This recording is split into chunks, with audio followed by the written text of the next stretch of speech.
And welcome back to Music Free Gaming. I hope you're having a fabulous day. It is a glorious, glorious Thursday here.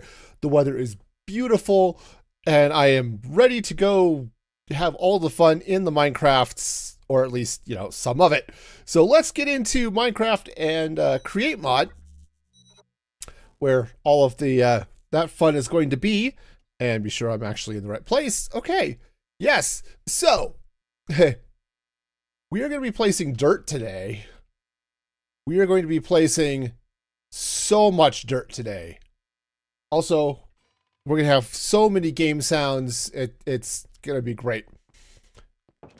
Oh, yes. There is dirt to be placed.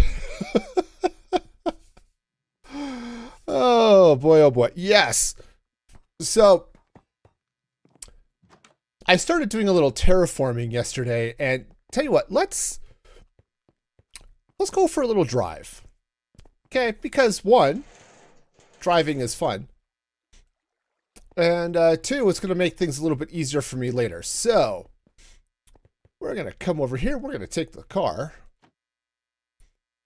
All right, and let's head over to Southtown.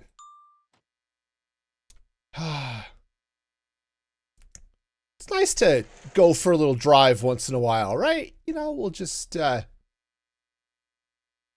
we'll let the blaze take us where we're going. It's going to be great. Everything's going to be awesome.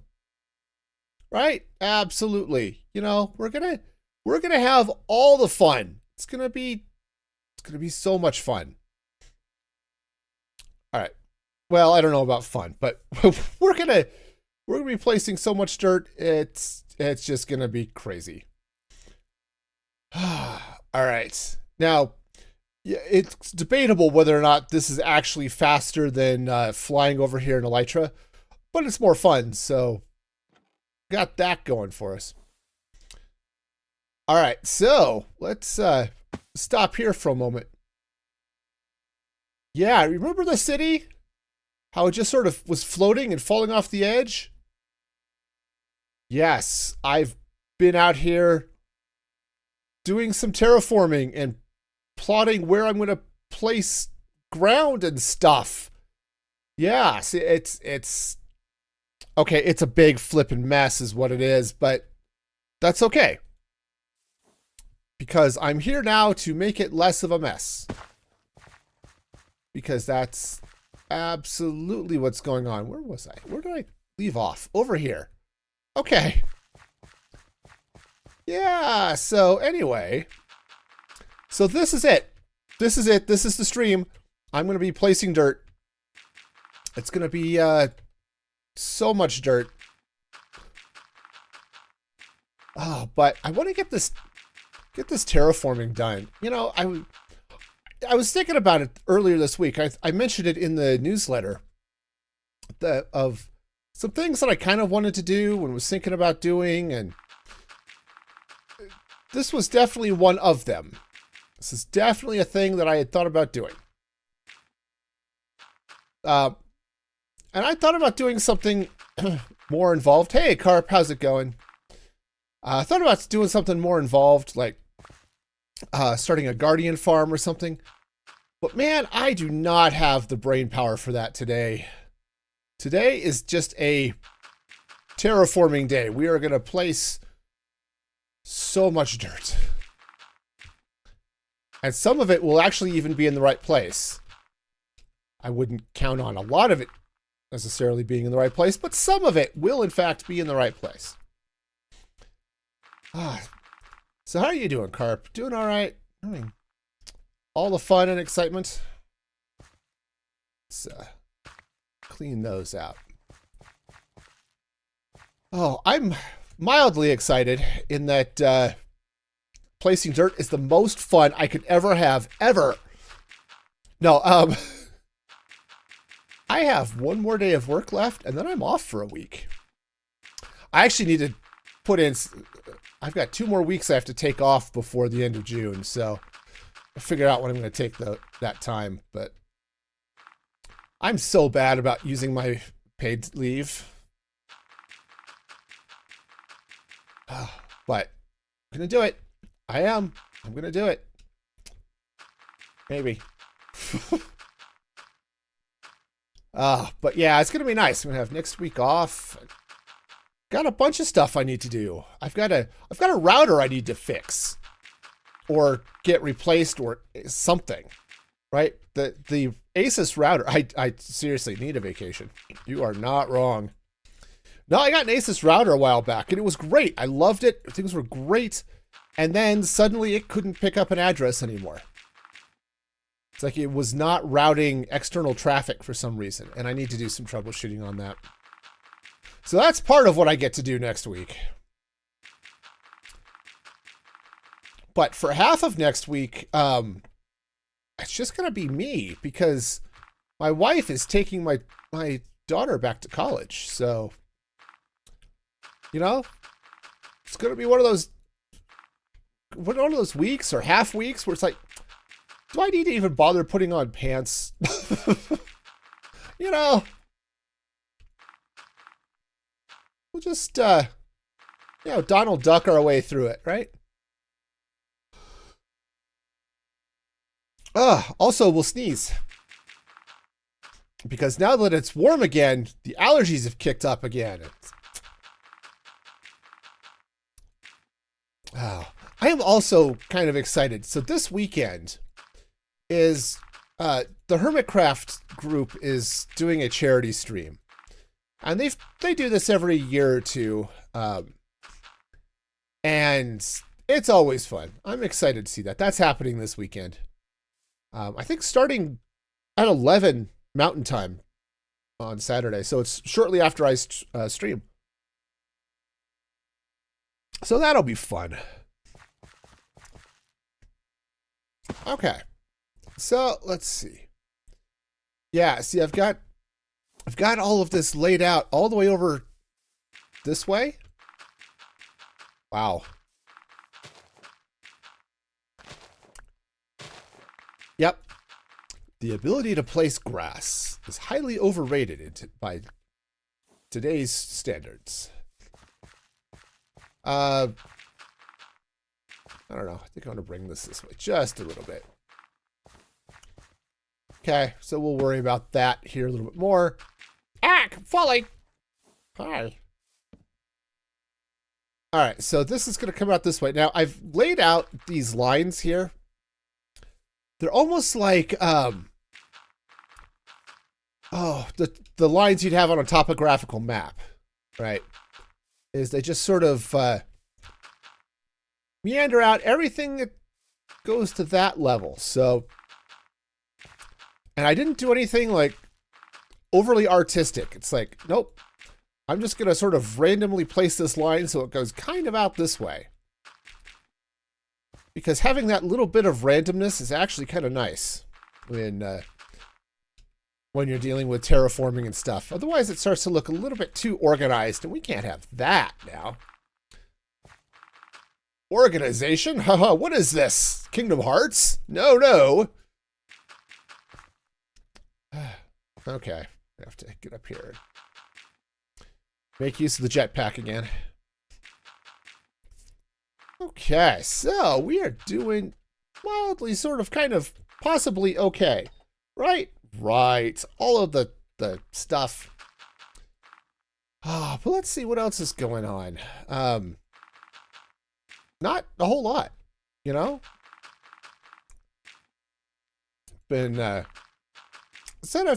I've been binging Sailor Moon and Stargate SG-1, having never seen Sailor Moon at all, and only an episode here and there of SG-1, so that's been fun. Stargate was a good show. You know, I liked the few episodes of it I had seen when it was first airing, but you know, it's one of those things that, hey, I had adult type things to do, and I just did not have time to watch a lot of TV. And this was sort of predated the streaming days, you know, so it's like, yep, if I didn't watch it on cable when it was live, you know. Your friend loves Sailor Moon? Yeah, it's interesting. I've been really enjoying it. It is definitely it's definitely a kid's show in a lot of ways. Yeah, and Stargate has been actually pretty awesome. Um, my one complaint about Sailor Moon is actually the complaint I have about most cartoons, especially ones with children, is sometimes the children are loud and whiny, which, yeah, Usagi Sailor Moon is kind of that at times. But, you know, I don't know. There's something about the show that just sort of tickles my fancy. So that's fun. And then Stargate definitely has that, that Star Trek feel, right? So if you liked watching like Star Trek The Next Generation or something like that, it has a similar vibe, right? Because it's very much a planet of the week. And it's just with more guns, you know, which is fun. You know, I never watched SpongeBob. That was one of those shows that was just... Watched all of Stargate? Nice, Lady T. Also, welcome in, welcome in. There's one of these buildings has a bed in it. This one. Yeah, but I've enjoyed Stargate. And so I'm looking forward to watching the rest of it. The problem I have with it right now has nothing to do with Stargate and everything to do with the fact that I'm watching it on Pluto. So, you know, ads. Really enjoyed the Orville. You know, I've seen a few episodes of the Orville, and I liked him. Mostly.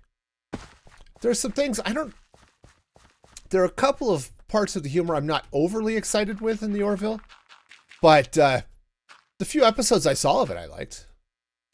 It's on Disney Plus. I really should watch it one of these days. That was the title of my podcast this week. Make one of these days today. And I talked about catching up on all of these old shows and all of those things that, hey, I should watch that one of these days. Well, you know, you can make one of these days today, you know? Oh, happy Arbor Day. Yeah. Yeah, I watched the first, probably half dozen episodes, maybe. And then I didn't have a copy of it. I watched it when I was visiting my dad's one time. But yeah, I didn't have a copy, and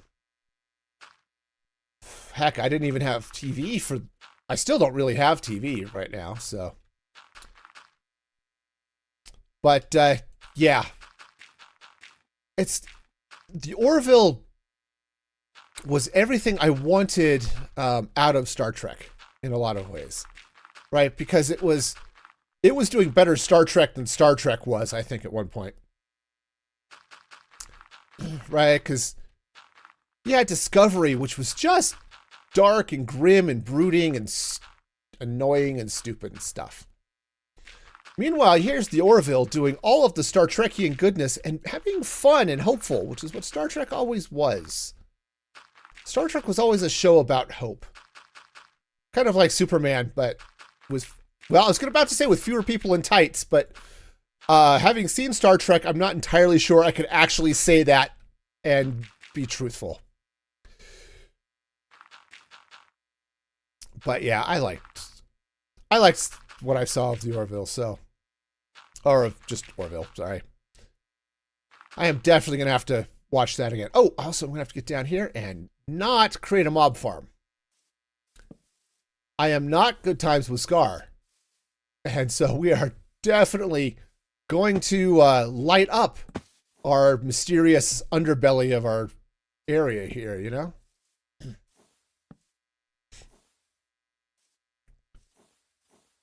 Okay. I need to light up top here too, but that's a problem for future me.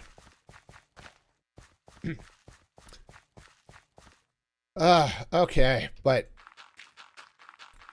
so yeah, there's a bunch of those shows. Heck, I was watching so Pluto TV is fine for watching stuff if you don't mind ads. Tubi is also great if you don't mind ads, but I will not say that having an ad blocker makes those ads less visible on Tubi. That would be, I would not want to encourage anyone to use an ad blocker while watching Tubi and therefore not seeing all of the ads and stuff. So, so that's been fun. So I've been catching up on like the Carol Burnett show and all that sort of fun too. So what's this what is this area going to be? So this is sort of the outside of my city, and I had all this track. You can see it over here, right? Just sort of floating. So I'm bringing all of the terrain down so the city is not just floating, which is awesome. And Carp, I did hear about the Naked Gun reboot. I did not know that it was McFarlane who was doing it. That's cool. Yeah, Tubi has a lot of really bad movies. Yeah, heck, I just threw Time Cop on my watch list, right? With Jean-Claude Van Damme. Man, that was not a good movie, but it is one of those movies that is not good in a fun way, like so many of Van Damme's movies are, actually. It also has The Edge of Tomorrow, which was based off the manga Live, Die, Repeat, or All You Need Is Kill, actually, I think is what it was actually called. And I read the manga, was not overly impressed, but I've heard good things about the movie, despite it actually kind of bombing hard in the theaters, so I may watch that there. But Tubi has also some really great shows. It's got the UK version of Whose Line Is It Anyway, which was all sorts of fun. Improv is just fun in general, so that was great. And but I started watching some of the Carol Burnett show, and there's a show that was just amazing. It's one of those shows, it's a sketch comedy show, if you've never seen it. And, you know, from, I don't know, 60s or something. I forgot when Carol Burnett was doing it. But, holy cow, it was fun. It was one of those shows, too, that you can tell they break each other. You can tell it's like, they've just said something or acted something in such a way that everyone's just trying to get through the scene now with a straight face, and it's not working. Yes, the UK version of Whose Line is the original. And I think it was, I don't remember, because I first started watching it was towards the end of the run, but Colin Mockery and Ryan Stiles are in it as well. So if you've seen the Drew Carey version, or even the remake or the reboot they did with that was on the WB, it was yeah, so they're in it. And yeah, you're absolutely right, Carol Burnett was falling some of the original sketch comedy. Well, there was some great TV for comedy for a while, because you had the Carol Burnett show, which was fabulous. And then you had Rowan and Martin's Laugh-In, which is definitely a sketch variety show. And you'll see a few people on that one. Like, oh man, I'm blanking on her name. She ended up marrying Kurt Russell. Goldie Hawn was a regular on Laugh-In. And like Saturday Night Live, they would have a guest star who would be on for some of the show, which was fun. There's an episode of Laugh-In that has John Wayne in a pink bunny suit. You know, because after all.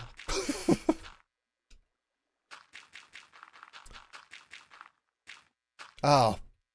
So yeah, there was some great stuff, and man, I'm happy to be going back and watching some of this. I think I mentioned it on the podcast, which, you know, you can get at Music Free Static or musicfreegaming.com/podcast. It's on Spotify, all those places. But, there's so much great media out there. Movies or TV and books and stuff that so many people just don't know they exist, right? Like Carol Burnett or the UK Whose Line, or just some of old movies like The Three Amigos, which is another really, really, I'm not going to say it's a bad movie. It's actually a really fun movie. But definitely not a movie that people would come out and say, oh, yes, this is something you would mention in the same breath as Citizen Kane or Casablanca. Which, I've never seen Citizen Kane, actually. Never had any real desire to either, but Casablanca? It's one of my favorite movies. I'm now out of dirt. All right, where's my car? There's my car. All right, let's drive back and get some more dirt. All right. Right. Take that away. And car parking. All right. And away we go. Said, would this be faster with an elytra? Probably. But this way, we can drive through town. And it'll be,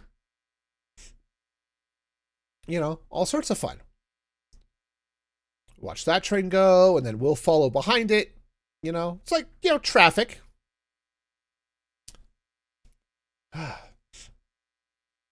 But we're not going down into the factory. We are going around. But yeah, there was so much that was great out there, And, it's funny, too. You go, well, there's another train. This one's got a mustache, so, I think I will get out here and let the car park itself. I don't know if any of you are old enough to remember when Tom Hanks was a comedic actor. I remember when Tom Hanks was a comedic actor. Starring in such cinematic gold as, Splash, which was actually a fun movie. Tom Hanks and Daryl Hannah and John Candy. And it's fun. Tom Hanks and John Candy, they're brothers that own a construction company, I think, if I'm remembering correctly. And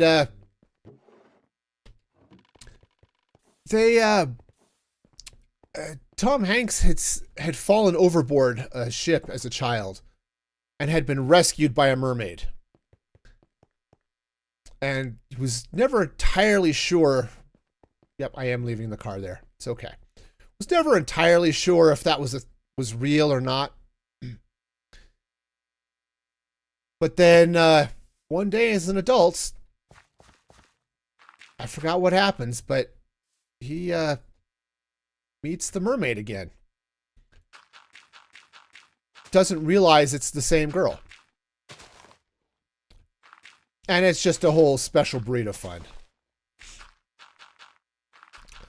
It's definitely in the slightly adult category. Just, okay, the language is, it's not bad. It's not like your modern, HBO swear fest or anything like that,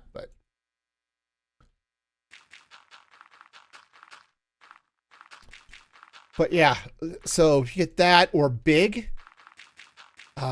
where Tom Hanks is playing a kid who's he keeps being on the wrong size of everything, right? He goes to an amusement park and he's trying to impress this girl he likes. Oh yeah, I've been on this roller coaster a lot. I love it. Except he's not tall enough to ride the ride. And he gets picked on and stuff, and so he makes a wish. He says, I wish I were big. And he wakes up one morning as an adult. And yeah. And then hilarity ensues.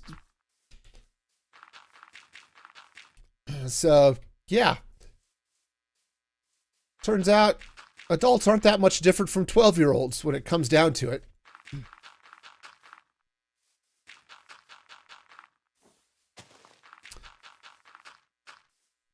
But yeah, so many good ones. Or Dragnet. Oh, there was a fun movie. Tom Hanks and Dan Aykroyd.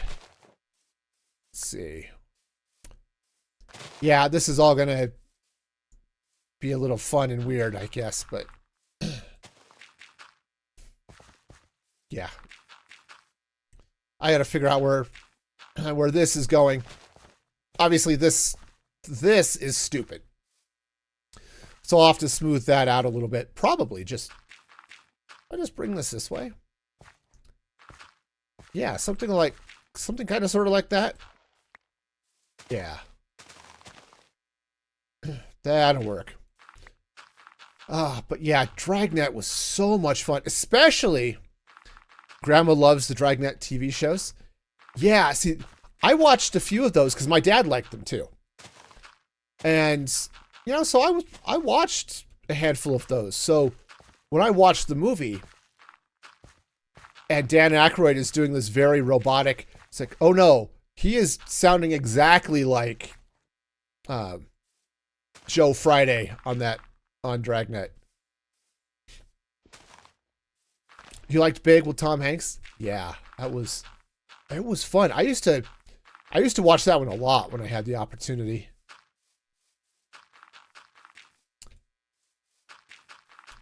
The scene with Tom Hanks and I forgot who it is who plays his boss, I think, who end up in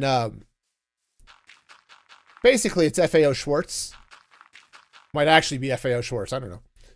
But on the giant floor keyboard and they start playing Chopsticks. Or Heart and Soul or whatever it was, or both. I don't know. That scene always made me giggle. I always like that one. But yeah, when you watch Tom Hanks now, when he's in all this Oscar bait, right? From Forrest Gump to Apollo 13 to Sully and Castaway and all of this deep, dramatic, nonsense that, okay, I'm glad I watched Castaway once. It was an okay movie. I don't really have the need to watch it again. But dang it, I have watched Dragnet, dozens of times. Right? You watched that in your economics class. Okay. Honestly, that kind of makes sense. Okay, so where are we at here? Oh, yeah. Like I said, we're replacing all of the dirt. It is. Oh, look at that. This seems dangerous. We should probably do something about that. Okay. Let's see. Do I have more torch making materials? Or, I've got torches. That's even better. Okay. So, it does have fuel. It uses this back tank. And as I use it, it drains. I have basically like half an hour of flight time. So I may have to go and recharge it before. Ooh, let's get down here and light this up. I may have to go and recharge this once or twice before I'm done today. But though I think I spent like, woohoo. Yep, I can do it. There we go. I think I spent like 4 hours on this yesterday. And because I got home from work, I just wanted to veg a little bit. So I threw on the aforementioned Sailor Moon and then Stargate and placed dirt. And I did have to recharge my back tank once. Some more scariness over there. Let's go take care of that. Right down there. There we go. Also, I should probably not starve to death. All right.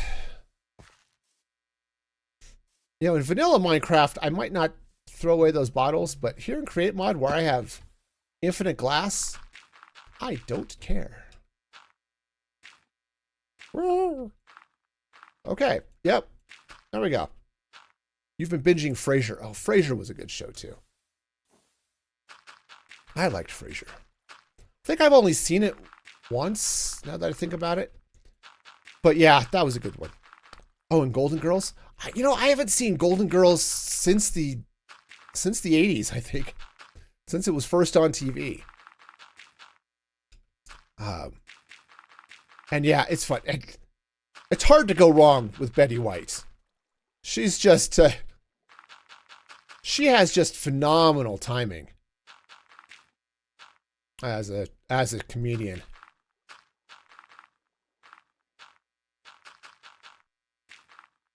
Oh, boy. Actually, speaking of actors, man, so my mother-in-law is a huge Fred Astaire fan, okay? It's a little obscene how much of a Fred Astaire fan is. Her Fred Astaire fandom is only rivaled by her Star Trek fandom. But she introduced me to Fred Astaire. I think I'd probably seen him once or twice, but there's one movie called you kept seeing her on game shows in the Carol Burnett show. Yeah. Oh man, yeah, she is so much fun. But yeah, what was I watching? Dang,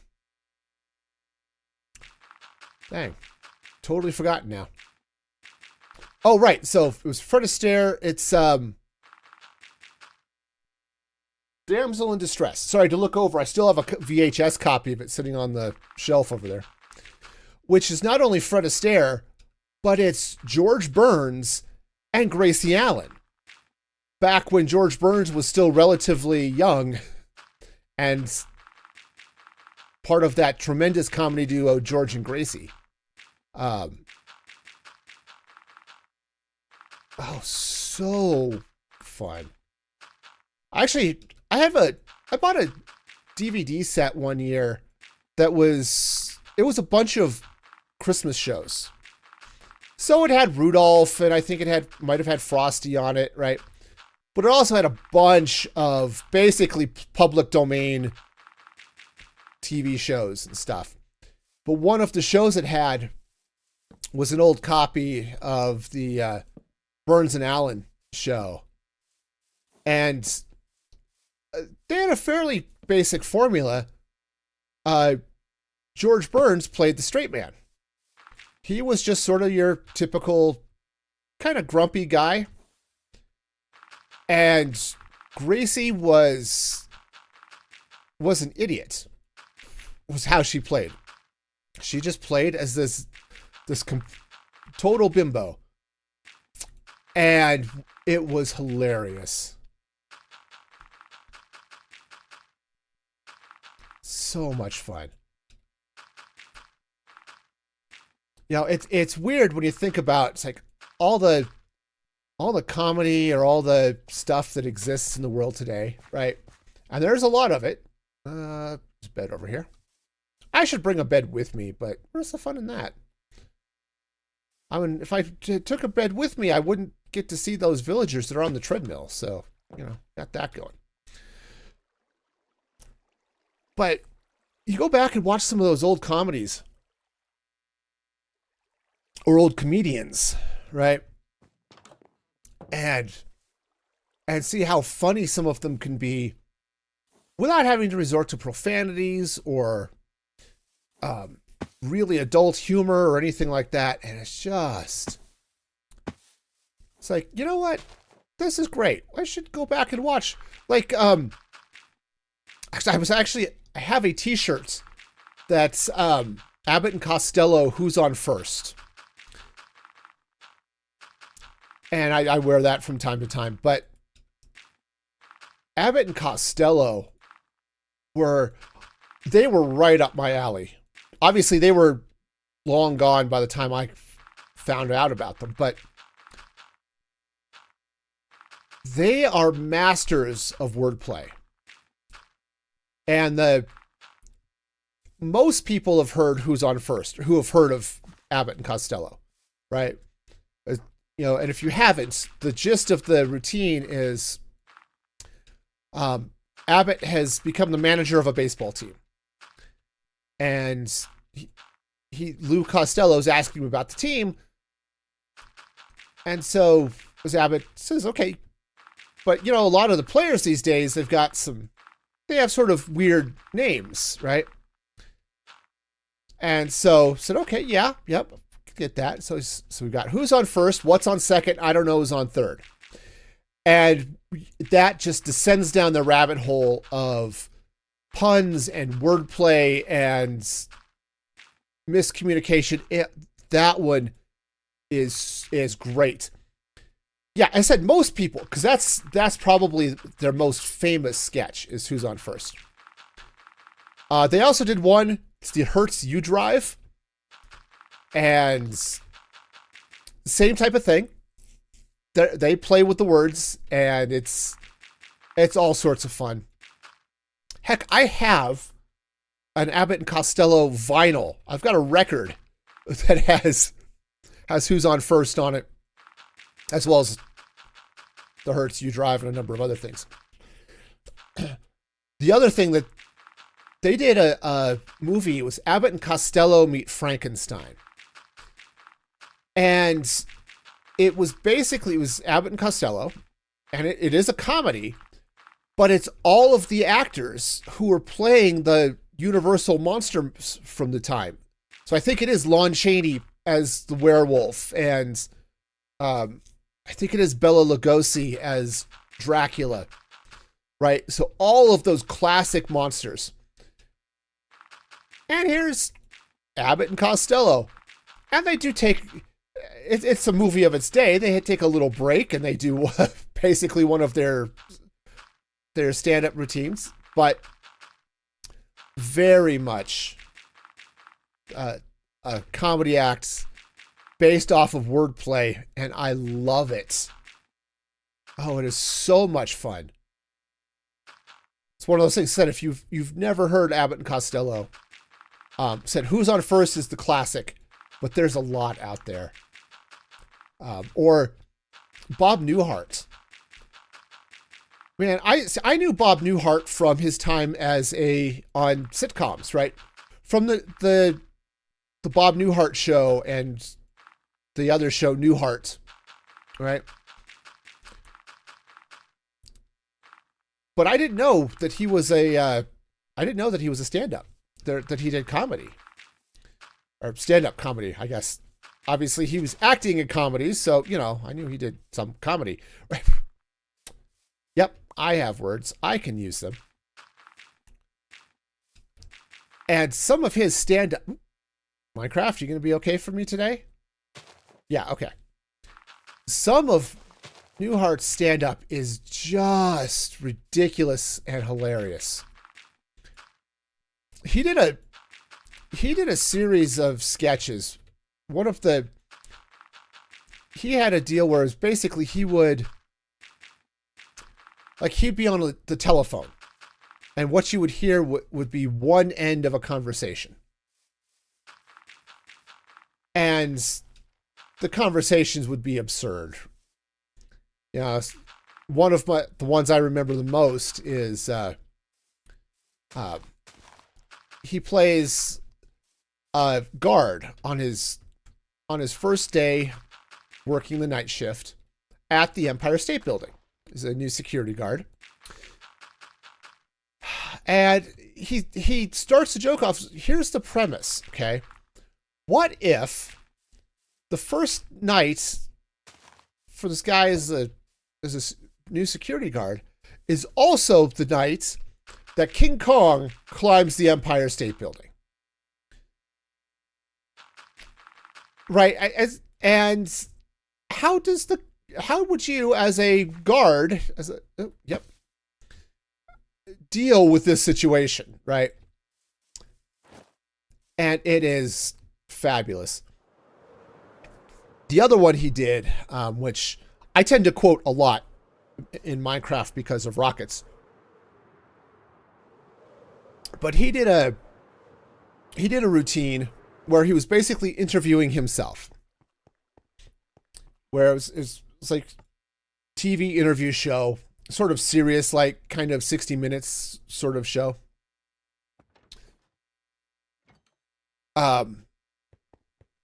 Where the guy, so here he is, he's doing the interview, but the person he is interviewing is a parody of a German rocket scientist, right?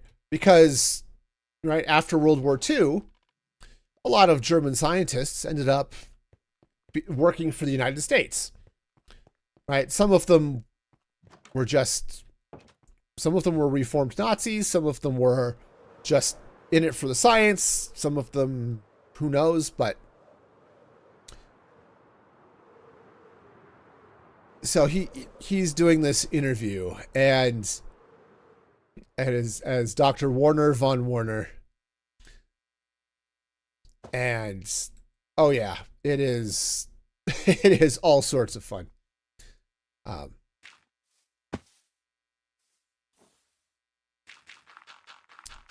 Yeah, definitely recommend it. Right, so, and that's basically what I was getting at on the podcast today too. Is there's so much great stuff out there, so many classics, right? It's like, right, how many of you have movies out there that if you ask them, you're surprised when somebody says, "Oh no, I haven't seen that." Right? They're movies that might have either been super iconic at the time, right? Star Wars, for example, right? Star Wars is old enough now, right? It's rapidly approaching 50 years old. That oh yeah, people have probably heard of Star Wars, but it's not something that a lot of people necessarily will have seen the original Star Wars. It's got to get under there and light it up. Right. I watch a lot of Hermitcraft, and that's one of the things they bug Gemini Tay about a lot, because she doesn't and hasn't watched a lot of movies. And, they're always shocked. It's like, wait a minute, you've seen Twilight multiple times. You've never seen Star Wars, right? That sort of thing. Oh, I've got my hover button right next to my free cam button. And man, I cannot hit those to save correctly, to save my, well, maybe not to save my life, but definitely to save me from falling down and twisting an ankle or something. But yeah, some of those movies like Who Framed Roger Rabbit, right?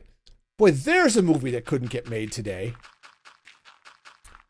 Heck, the only reason it was made then was because of Steven Spielberg. It's like, all right, Disney wouldn't loan their characters to Warner Brothers or vice versa to make a movie, but they would loan them to Steven Spielberg. And so we end up with this wonderful movie of this film noir set in a really bizarre universe. Oh, you never liked Who Framed Roger Rabbit? See, I get it. Film noir is not typically my jam, but the pure absurdity of what happens if cartoon characters were actually real. See, that would, but I can totally get why you wouldn't like it too. And I mean, not you specifically, because I'm not that familiar with your tastes. But I did see the new Rescue Rangers movie, the one that was on Disney Plus that had Dale in 3D and Chip was still 2D and that type of thing. That one wasn't bad. I thought that was a good follow-up, because I watched the heck out of Rescue Rangers. I'm one of those kids. I grew up in the 80s because I are old. No, I grew up in the 80s, and there was a period where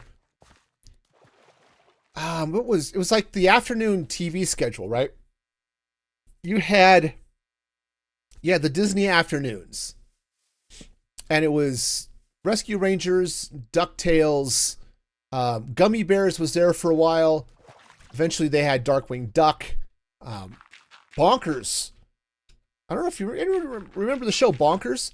Speaking of Who Framed Roger Rabbit, it was set in the Who Framed Roger Rabbit universe, but in modern day. And Bonkers was the first toon to join the police force. Not nearly as good as Rescue Rangers, but I watched the heck out of Rescue Rangers. I had feelings for Gadget that no person should ever have for a mouse.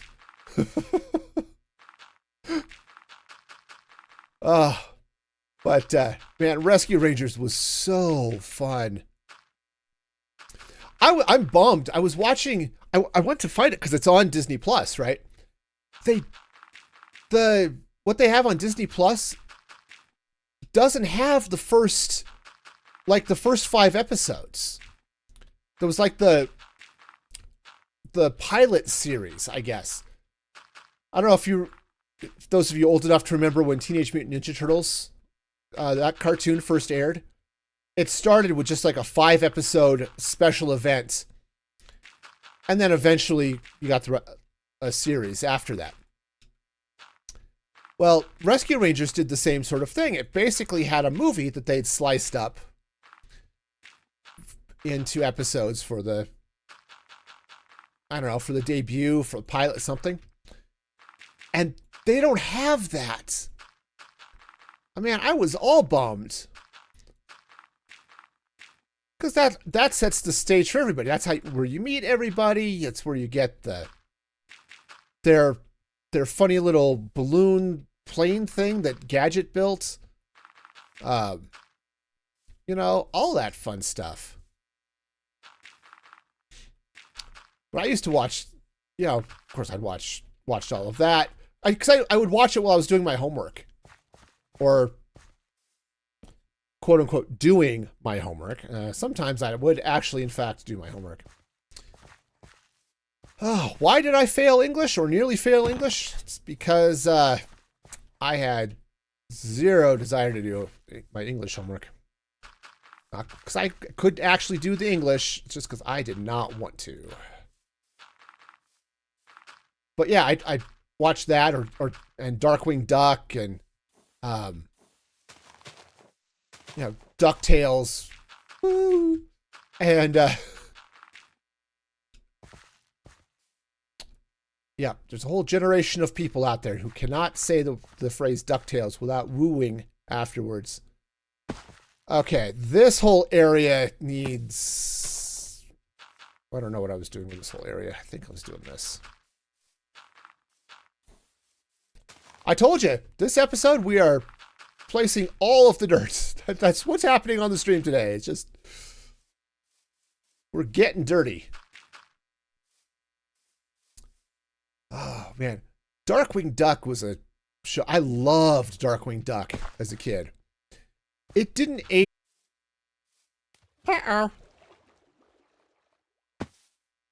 Okay, are we back? Okay, we're back. Duct tape. Not masking tape or painter's tape, but duct tape. Yes. Yep.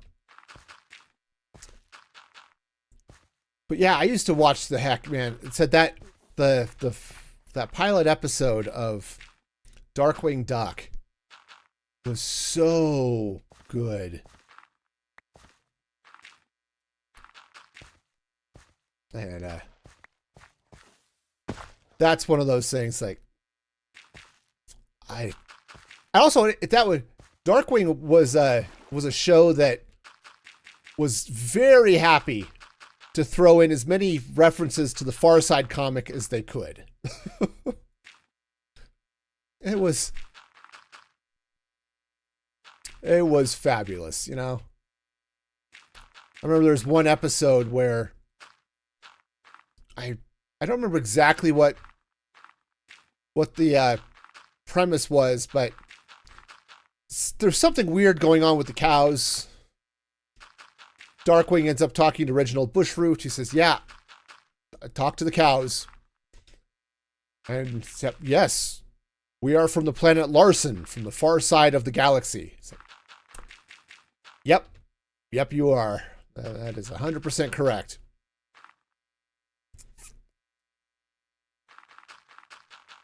Yeah, so, and then you would have, what was the Iron Man duck guy? Negaduck was the bad guy, sort of a reverse Darkwing. It was the character he started in DuckTales, because Darkwing Duck is sort of a spin-off. You've got Launchpad McQuack is sort of Darkwing's sidekick, but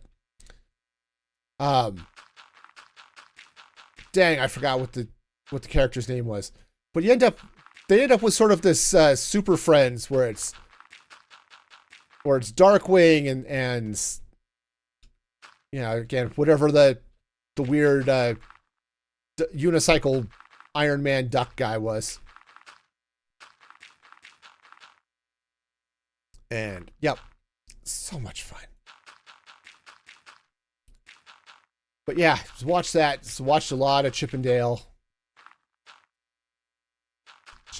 Rescue Rangers.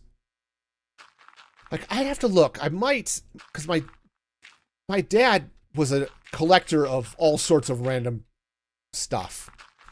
And I have to look. I might actually have a patch that's the Rescue Rangers patch that Chip had on his bomber jacket.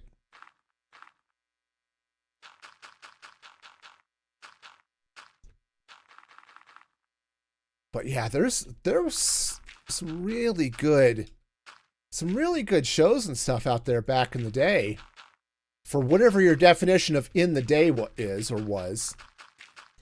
And there are some really bad ones too. Let's not get silly about it. There's some I used to watch. Buck Rogers. I used to watch Buck Rogers a lot. Partly because there was nothing else on, but no, I used to watch Buck Rogers. I was little. I couldn't have been too much more than 6, 7, something like that. And man, Buck Rogers and Battlestar Galactica, man, those were my life. Also Knight Rider and Dukes of Hazzard and the A-Team, right? But I remember watching reruns of Buck Rogers, and heck, I had Buck Rogers action figures. You know? Okay, we are making progress. Okay, we're definitely making progress.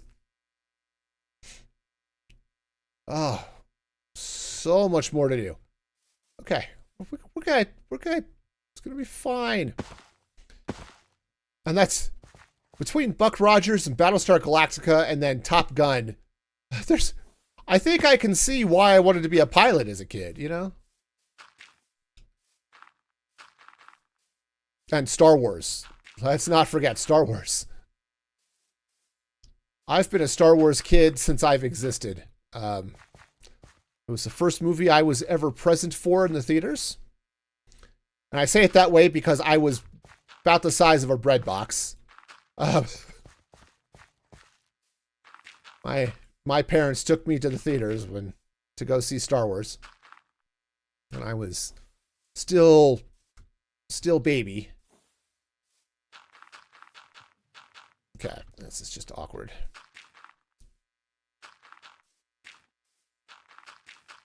And yeah, the original Battlestar Galactica, it had its moments. Heck, it had an episode with Fred Astaire as playing a con man, I think.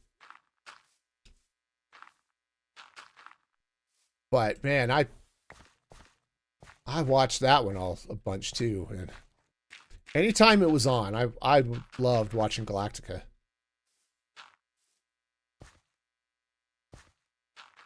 And it was a lot more episodic, right? If you've seen the reboots, yeah, the reboot was more of a, hey, we're just going to tell one long serialized story, which is fine. There's a bed around here somewhere. Which, actually, how much dirt do I have? Basically, oh, I still have some. All right, cool. Woohoo! Here, we'll head back to the storage. We'll pick up some more dirt and sleep.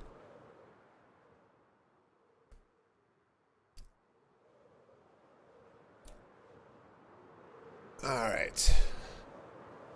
Woo! But yeah, there's a reason why some of those shows endure.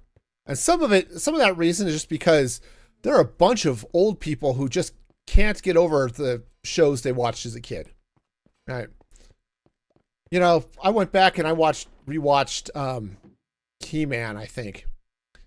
Yeah, no, they're speaking of shows that don't really stand up. He-Man and G.I. Joe and Thundercats, you know. Oh, watch the heck out of all of those. We drove my mother nuts because it wasn't just me.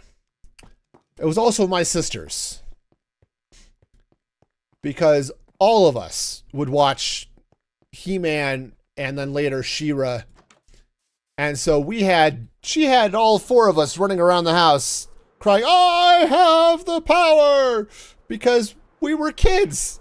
And once a kid fixates on something, that's just all they do ever. Right? Okay, so time to switch back to the...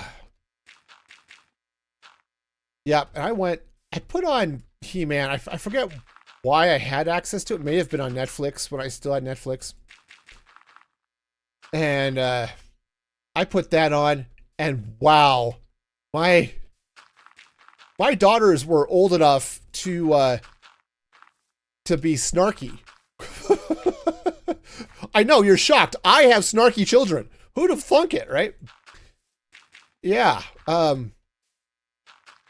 Oh yes, they were definitely mocking the amount of cheese that was in the original He-Man.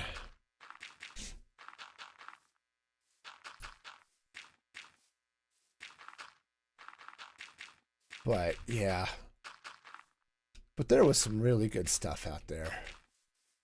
And yeah, there's some of the shows like SpongeBob, which, you know, I've never seen, but it is just beloved by so many people.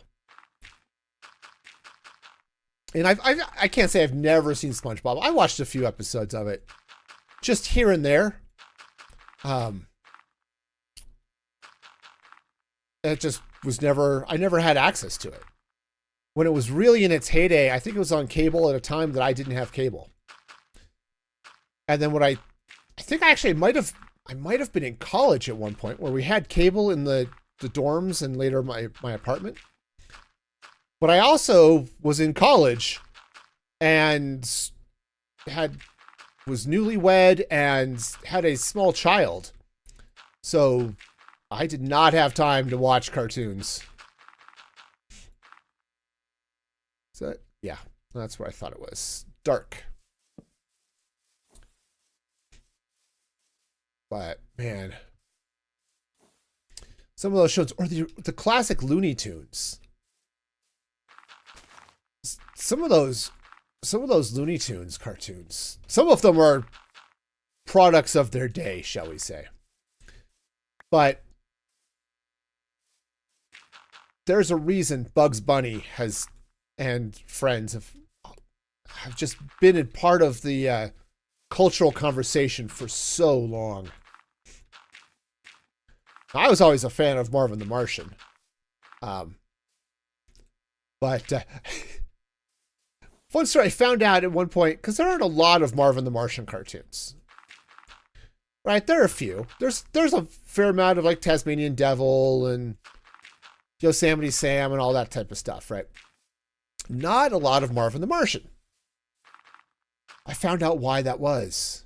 Turns out the government leaned on Warner Brothers to stop making them. Not because it would point out actual Martians or something somewhere, but because Marvin was always talking about blowing up the Earth with his Illudium Q-38 explosive space modulator, right?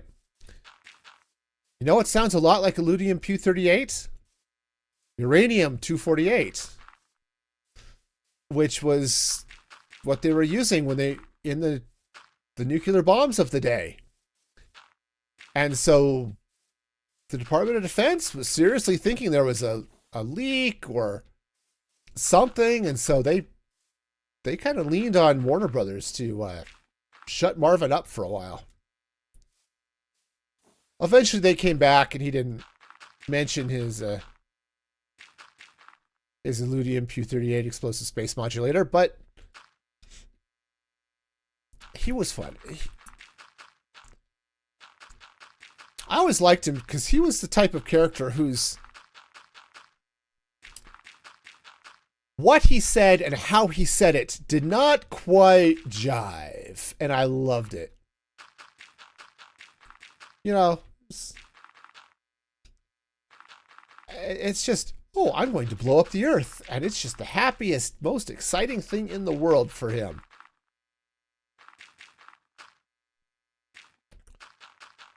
And, you know, that was fun. I loved Marvin. That's why, yeah, I guess you can't see it on the camera. I have a Marvin the Martian plushie up on a shelf up here.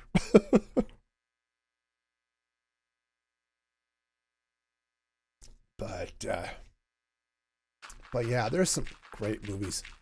Heck, I almost missed out on a bunch of good stuff because I went through a phase when I was 12.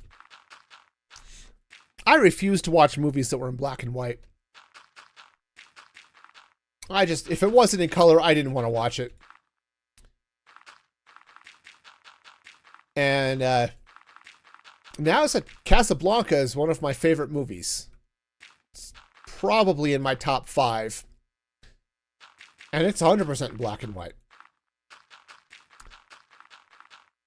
And there are some great movies like, Young Frankenstein is modern in black and white, but it's also hilarious, by the way. For those of you who can't get enough of stupid humor and a little bit of double entendre and sometimes just straight out more adult humor. You know, it's Mel Brooks. That was sort of his jam, you know?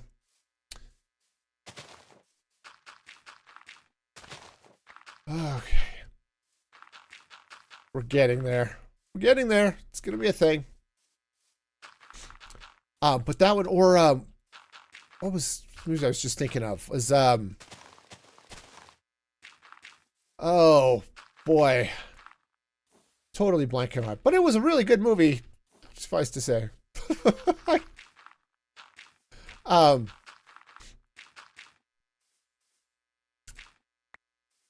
But yeah, I missed out, or could have missed out, had I held to that. Oh no, it's black and white. I can't watch this. It's old and stupid.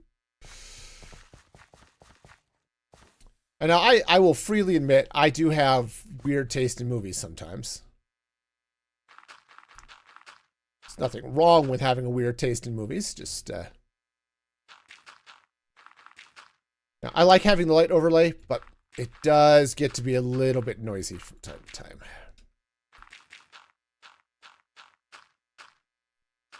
One of these days, I'll actually remember the movie I was thinking of. It was, yeah, it's a movie about a guy who's, Arsenic and Old Lace. That's the name of the movie. There we go. I can't remember if it's, I forgot who's plays the son. It's a fairly famous actor. I want to say Gene Kelly, but I might be wrong on that one. He's got 2 aunts who are very elderly, who are taking care of his brother, who is in fact insane, and thinks that he is Franklin Roosevelt. And he runs up the stairs. He charges up the stairs like Roosevelt charging San Juan Hill, right? But it turns out,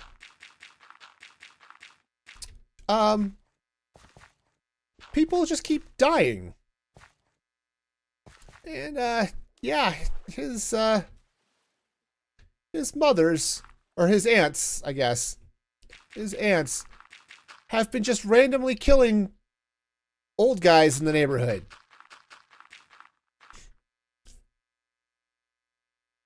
And so it's... And then also there's a serial killer who shows up. So, you know, it's a fun movie. And my kids, when they were in, I can't remember, they might have been middle school at the time, were in a production of Arsenic and Old Lace.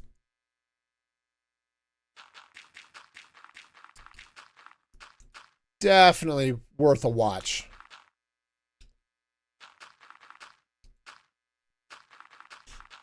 But yeah, there's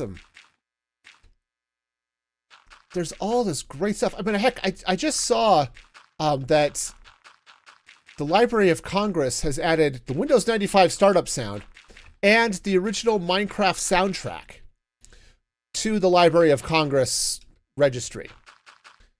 You know, of sort of momentous sounds, right, in history. And they certainly are that.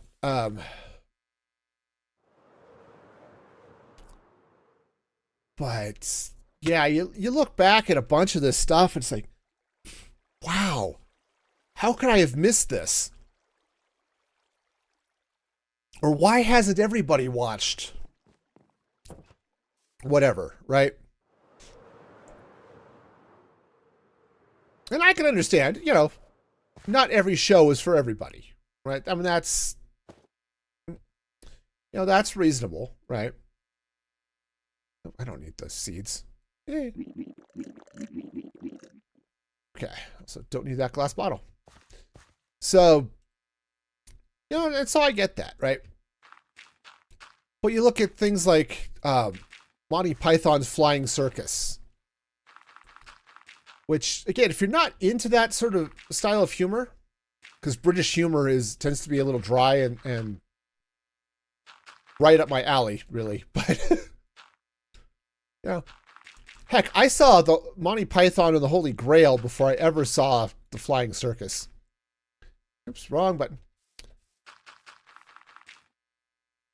And, man, so much fun. Was not as big a fan of the Life of Brian. There are parts of it that were fun. I mean, the end song, right? Always look on the bright side of life.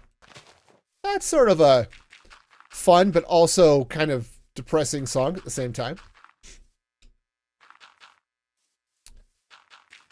It was kind of fun when that song showed up.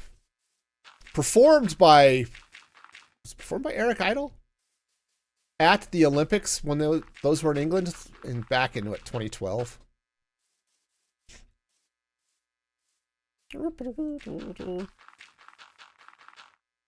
So, you know, all the stuff that, man, I've missed. Of course, I say that, but there is so little of modern culture that I'm actually watching. You know, I don't have any sort of pay TV, right? I don't have cable. I don't have satellite, anything like that. I have Disney Plus, and that is it, right?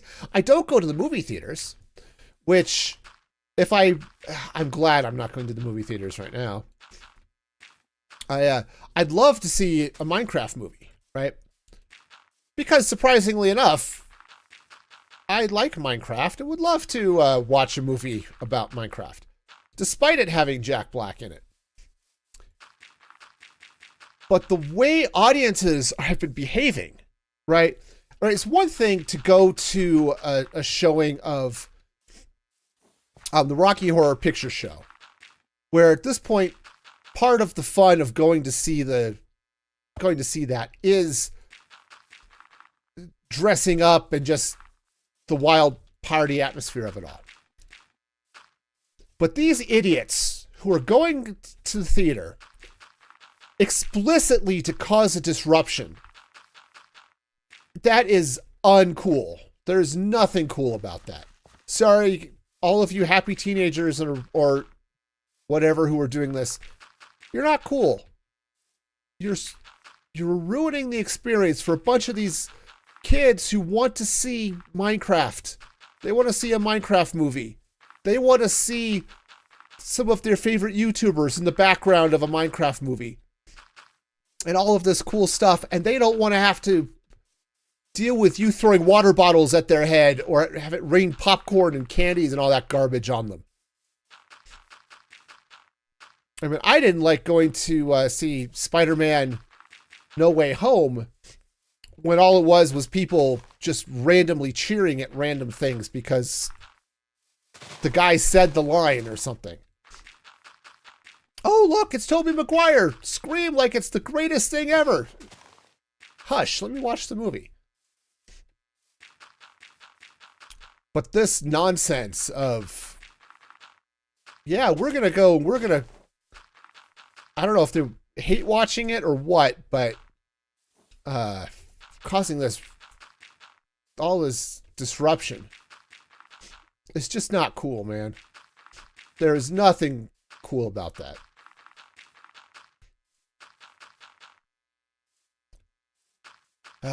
But okay, I think let me bring a little bit of this out this way a little bit just to even out this little stretch of land here just a little bit. See, this is looking a lot better. I haven't quite figured out what's happening over here. And this area, yeah, I'm covering the river is what I'm doing on this area. But still, I am happy that a Minecraft movie made money. I mean, the critics hate it, but critics hate fun. You know? Now, again, I haven't seen the movie. I don't like Jack Black. I'm not a huge fan of Jason Momoa. So, it's not... If it weren't Minecraft, this would be very firmly on a... Yeah, I may watch this eventually, but... Nah, not by choice. I'm certainly not going to pay to go watch this. But hey, it's Minecraft, and so that's one of those ones that I'll see eventually. But once it drops on streaming somewhere that I can watch it. It's Warner Brothers. It'll be on Max. Not that I subscribe to Max, but it will definitely be there. Heck, I had a... So I did that live reaction to Minecraft Live a few months ago, or a month or so ago, whatever it was. Yep, got a copyright deal on that because, hey, one of the parts of the movie or part of what they were showing, which wasn't the movie, it was the Minecraft Live experience, that Bedrock dealy bob they got going on. Hey, guess what? They played Minecraft music during that, and Warner Brothers decided to claim that. It's like, man, you're no fun at all. Speaking of no fun, that squid is about to have a really, really awkward day. Oh, maybe he's not. Maybe he'll escape. Be free, Mr. Squid. Be free. Okay. I don't know if he's going to be free, but at least he doesn't seem to be caught on the dry ground anymore, so he has survived. All right, I'll go from the side.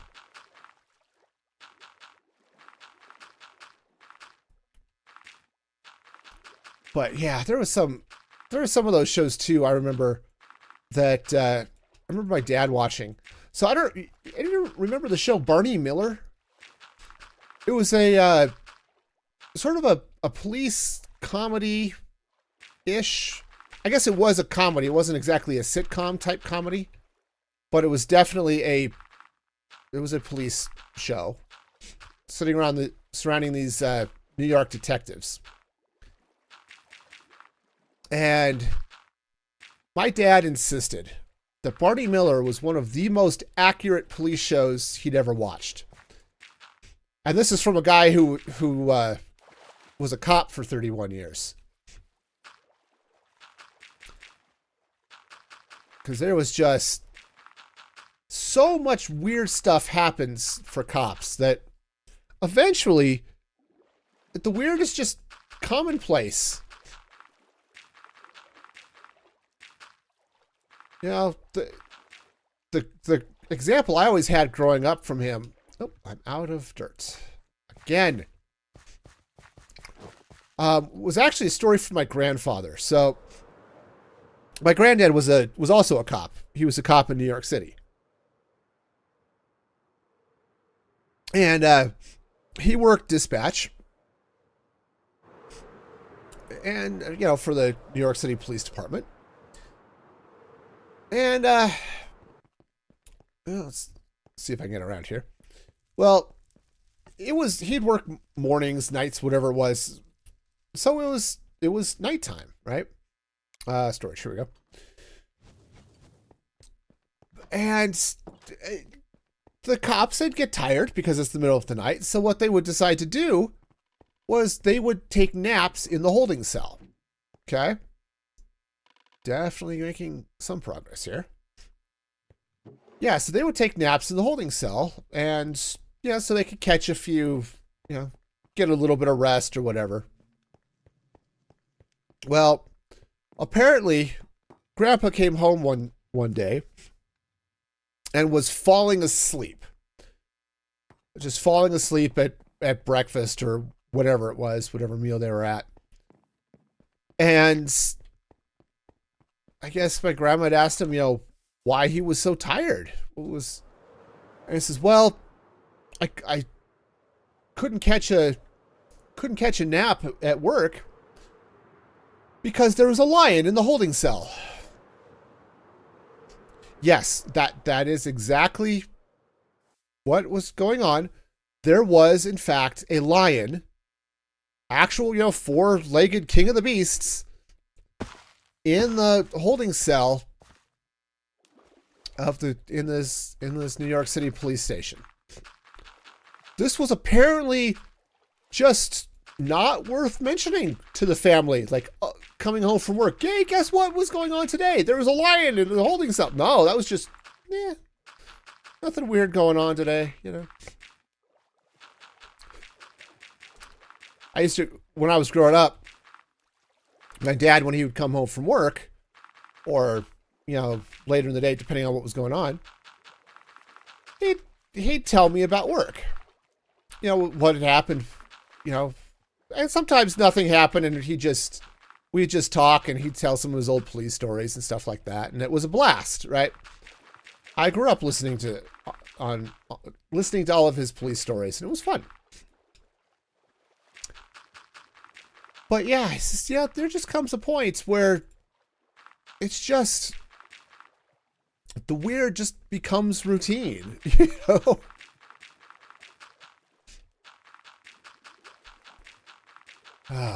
But all right, I'm going to get to that land bridge, and I think I'm going to be done on this side.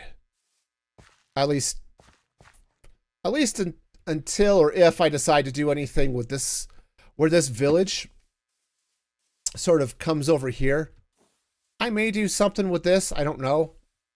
This is kind of the edge of where I'm going to be doing anything for the city, but I do want to bring this section of river out just so it's looking a little bit better.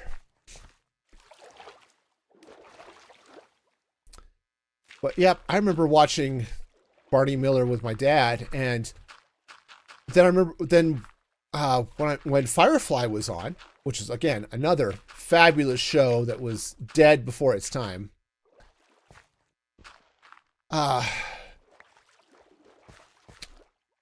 Ron Glass shows up in that one as Shepherd Book.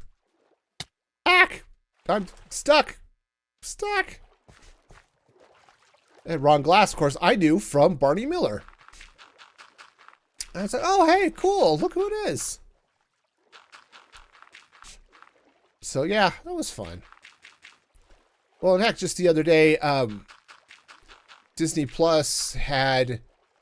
they've been pulling from Hulu and stuff for some of their offerings. Right? Partly advertising, hey, subscribe with our Hulu package and you can watch these things as well as all of your regular Disney stuff, right? Okay, cool. Well, they had Castle on. Now, Castle's a show I remember I'd never seen before, but had definitely seen clips from, because it was just after Firefly had ended, and this was Nathan Fillion's next big thing, right? And yeah, it was fun. It was also fun when I think he had he had a lot of the Firefly crew on that show at some point. Let's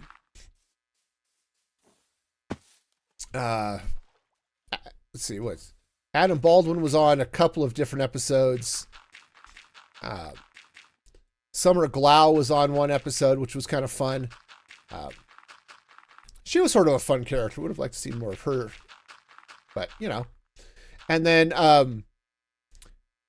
Jewel State was on for an episode. And heck, you barely saw her in that episode, but it was fun seeing all of those people at various times coming back again.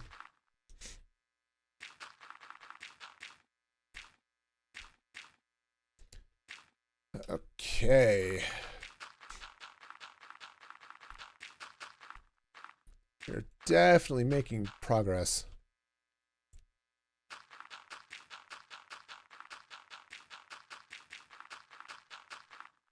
But yeah, it's one of those things. There's just so much great content. And I almost hate to use the word, but you know, so much great stuff out there. It's like, yeah, it's almost a shame for some of it to be forgotten because there's just so much else coming out, right?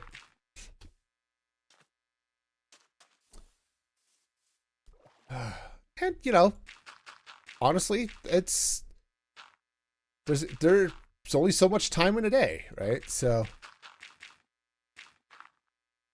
you know, how many hours do you have in a day that you could watch something, right? It's like, I sat down with my kids one time. I guess it wasn't necessary for my kids, but I did it for me. My kids sat down and watched with me. I did a chronological rewatch of the MCU. This was 5 or 6, 7 years ago, something like that. And the amount of time it takes to watch just all of the Marvel movies, because there are, I don't know, 20, 30 of them now, something like that. And that's not even counting the shows like WandaVision and stuff like that. Oh, it's like, if you were going to watch all of the MCU, would you have time? Heck, I think I saw a comic that basically was making that same point. It's like, congratulations, now you get to make your choice. You can watch Marvel, or you can watch Star Wars, or Star Trek, or they had one or two other things. It's like, this is all the time you're going to have to watch. So, you know, pick your fandom. And I've loved the connected stories and all that stuff, but yeah, comes a point, it's like, dang, if I'm a new fan, I can't watch all of this. I just don't have time. All right, hang on just a moment.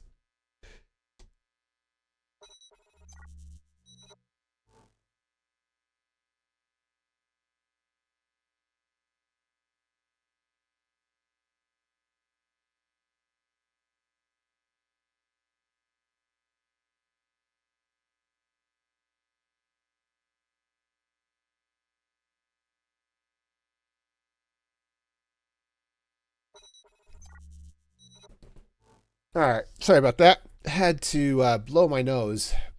We have to do that again. It was so much fun the first time that, you know, I may just have to partake of the nose blowing again and again and again and again. Spring is not my favorite time of year. I'm sorry to say. No, I like summer, especially where I live. Because I live in a mountain valley, which is not as much fun in the winter. Does get a little chilly here sometimes in the winter. Not a lot of snow, but definitely a lot of really freaking cold sometimes.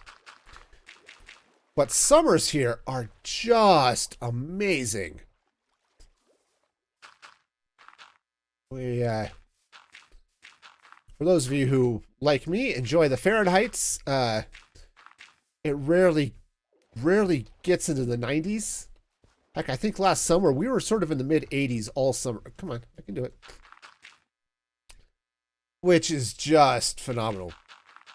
Of course, you get a sunburn after being outside for about 45 seconds because altitude will do that to you. But otherwise, yeah. Spring, said, not my favorite. Fall is great. The whole town smells like roasting chilies, which is amazing. Seriously, if you have the opportunity to get fresh roasted chilies to put into whatever you're making, use them instead of jalapenos, right? For whatever Mexican spicy dish you're making. It is so good. We'll get a bunch of them and we'll peel them and freeze them to throw in and just have chilies for the whole rest of the year. So we'll make enchiladas or something with our frozen roasted chilies. And it is so amazing.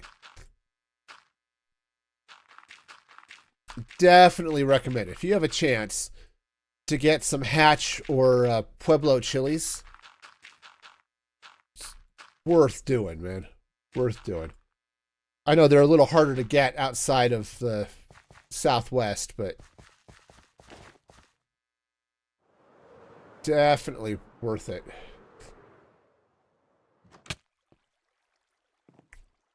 Oh, man. You know, you go to some places. Hi. You look like you've seen better days. Yeah. Ouch. So you go to some places and you know, okay, if I go here, like if I'm going to Alaska, right, you can get some of the best salmon ever. But, or you head to New England, you can get clams and lobster and right, all that stuff. I was going to say good stuff, but I don't like any of that because seafood and I have decided to see less of each other. Like that squid, you know, you can just go. Anyway, we do chilies. And it is, oh, they are so good. I say we. The areas around us, I don't think we have enough moisture to actually do a lot of peppers down here. Potatoes, we got all the potatoes. Barley? Yeah. Speaking of barley, okay, how many of you, do any of you like to cook with barley? Right? You can use it instead of rice, or you throw it in soups and stuff like that. Where you're at, if you are a barley aficionado or something, can you actually get barley that's not, like, instant? I cannot get barley down here. And it drives me nuts. We grow it in this area, right? I can drive by fields of barley. okay, admittedly, those fields are mostly selling barley to Coors for their happy little beverages, but I love barley. It's a delicious grain. It's high in fiber. It's, all sorts of good stuff. All the reasons you would eat a whole grain, for health and stuff, which I kind of need to do because, I would like to cease to be fat, I would love to get more barley in my diet. But dang, heck, I just ordered from Amazon the other day. I needed to buy some new shoes. I got some hooks to rehang my sign, my map of Middle Earth. And restock on some vitamins and things like that, I should have looked to order some barley while I was doing that, but was definitely not thinking about it. The only problem with barley, and it's a problem that is shared by brown rice, is that it takes an hour to cook.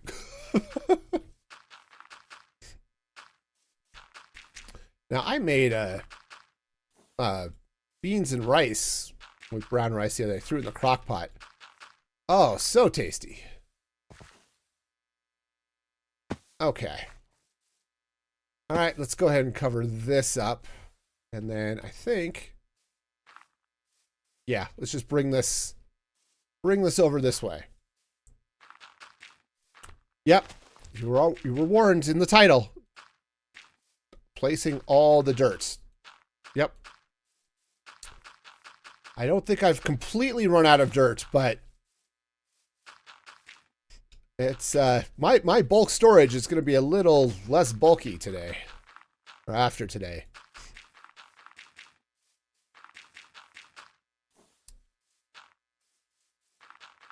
Okay. Yeah, that's getting there. There, I'm going to just fill this in.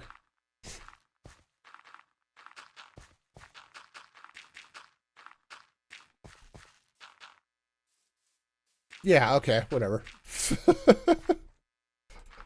that hill is definitely gonna be stop that. All right. We doing stuff here. Okay.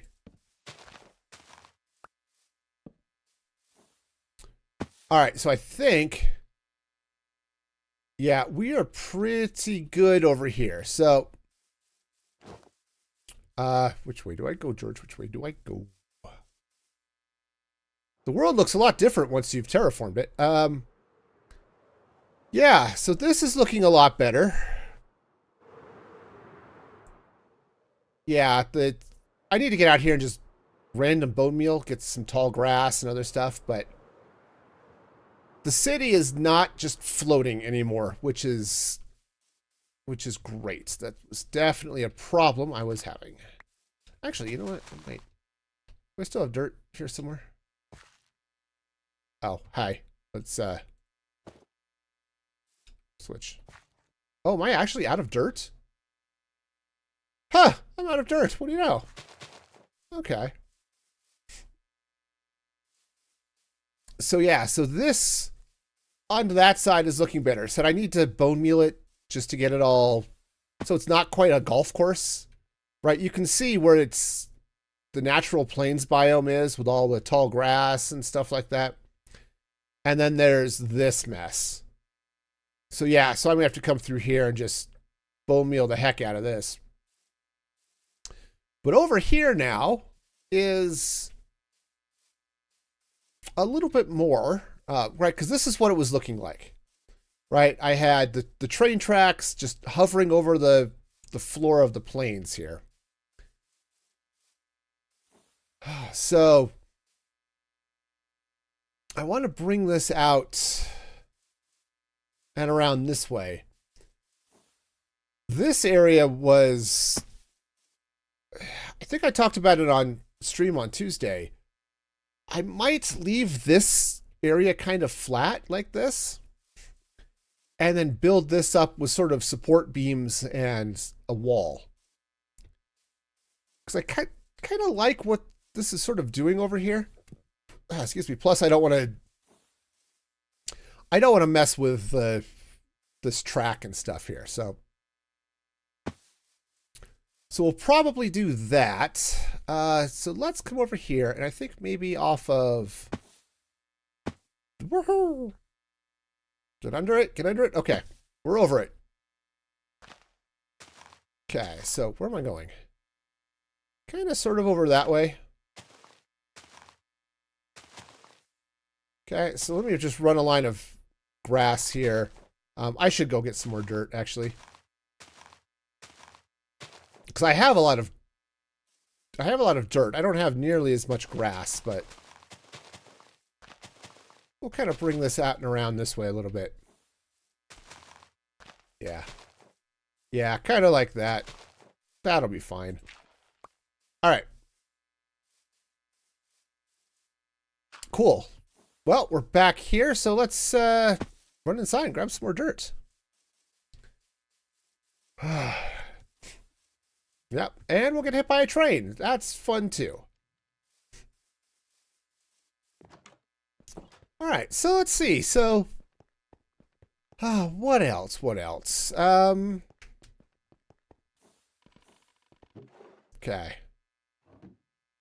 All right, so we've got some grass back up there. All right, yes. You can see my percentage full of dirt is definitely going down. I mean, I'd have plenty if I were doing this out of cobble, too, but terraforming with cobblestone would just be a little bit weird.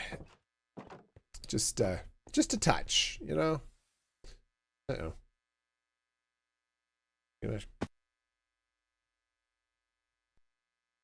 Yep. It's 100%. It's going to crash on me, so that's cool. All right, well, let's try this again. And, oh, man.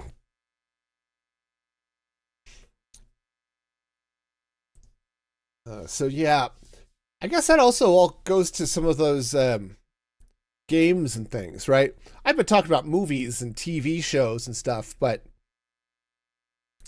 video games, right? This is one of the things that I wish backwards compatibility was more of a thing.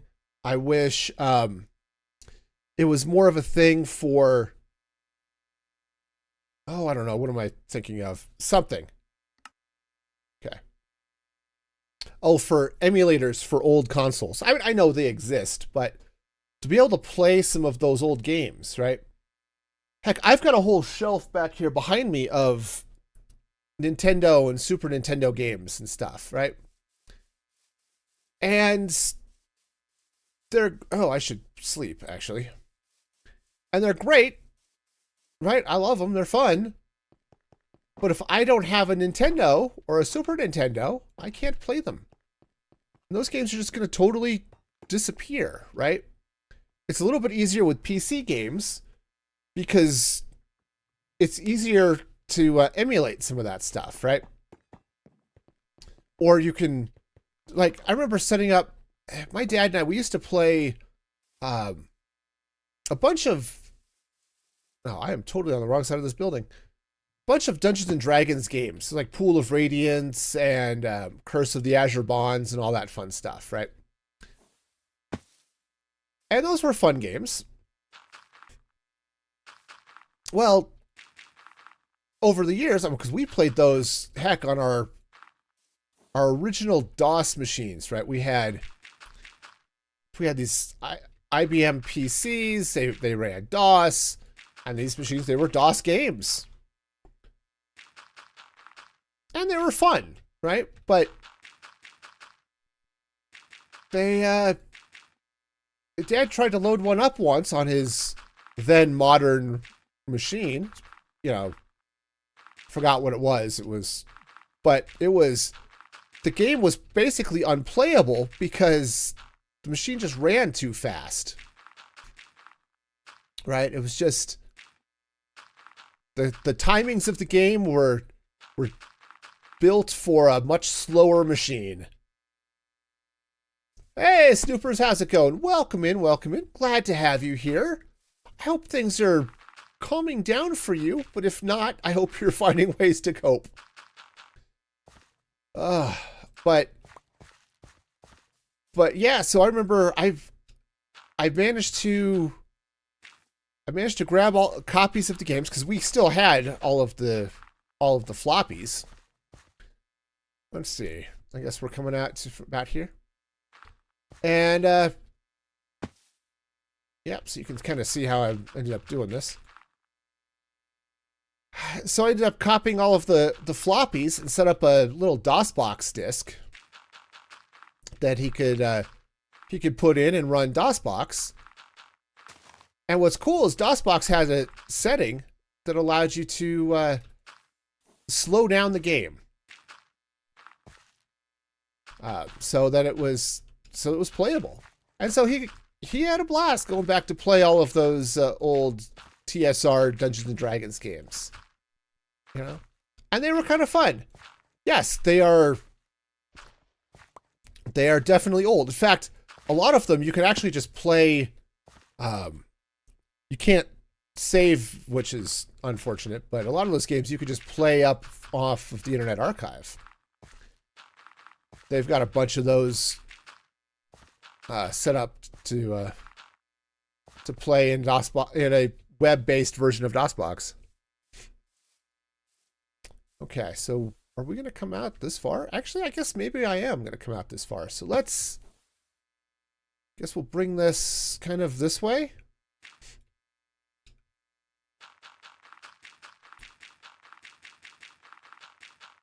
Yeah, so it's kind of fun to go back and sometimes look at those games. Just for grins and giggles, a while back, I reconnected my Atari.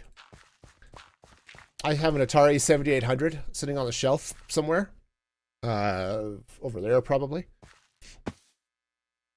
and I connected it up to my 40-something inch flat screen TV, and fired up. Yeah, very dirty job, Snoopers. Very dirty job. This is probably the dirtiest stream I'm going to have. But no, I fired up Pac-Man over there and stuff like that. But the game that was the silliest to play was a game called Outlaw. And Outlaw was basically two stick figure cowboys shooting at each other around various obstacles. And it was crazy. You wish your parents had saved your Atari? Yeah.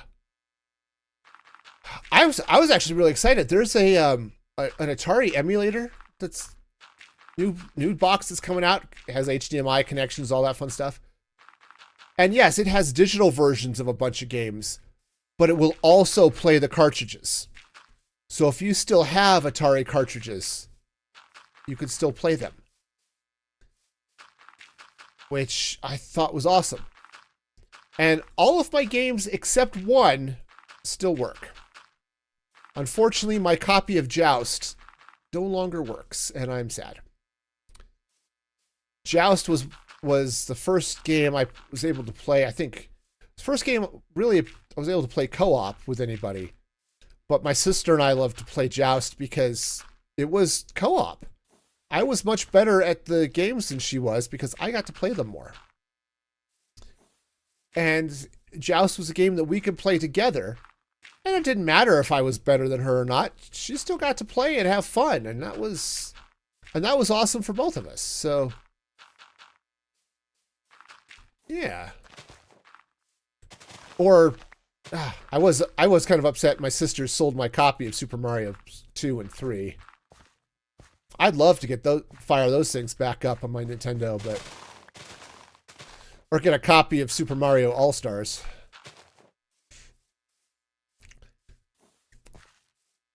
But no, but I didn't have to worry about my dad potentially selling off my Atari or throwing it out or anything like that, Because my dad, I don't think, threw out anything ever in his entire life.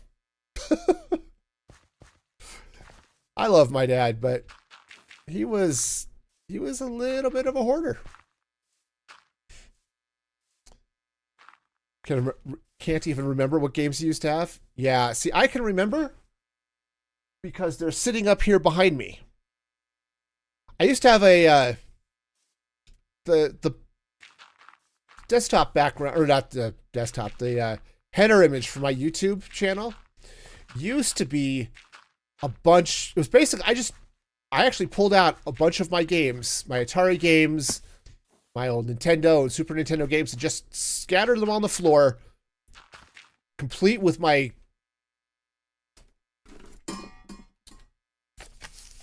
Game Boy. Yes, this is in fact the original gray brick Game Boy with Tetris. Yep, that's... Oh, man. But I have, I grew up playing Pac-Man and Asteroids and, Air-Sea Battle, right? All of those ones. And I actually have a copy of E.T., right? The much, and for very good reason, derided game. I have a copy of that.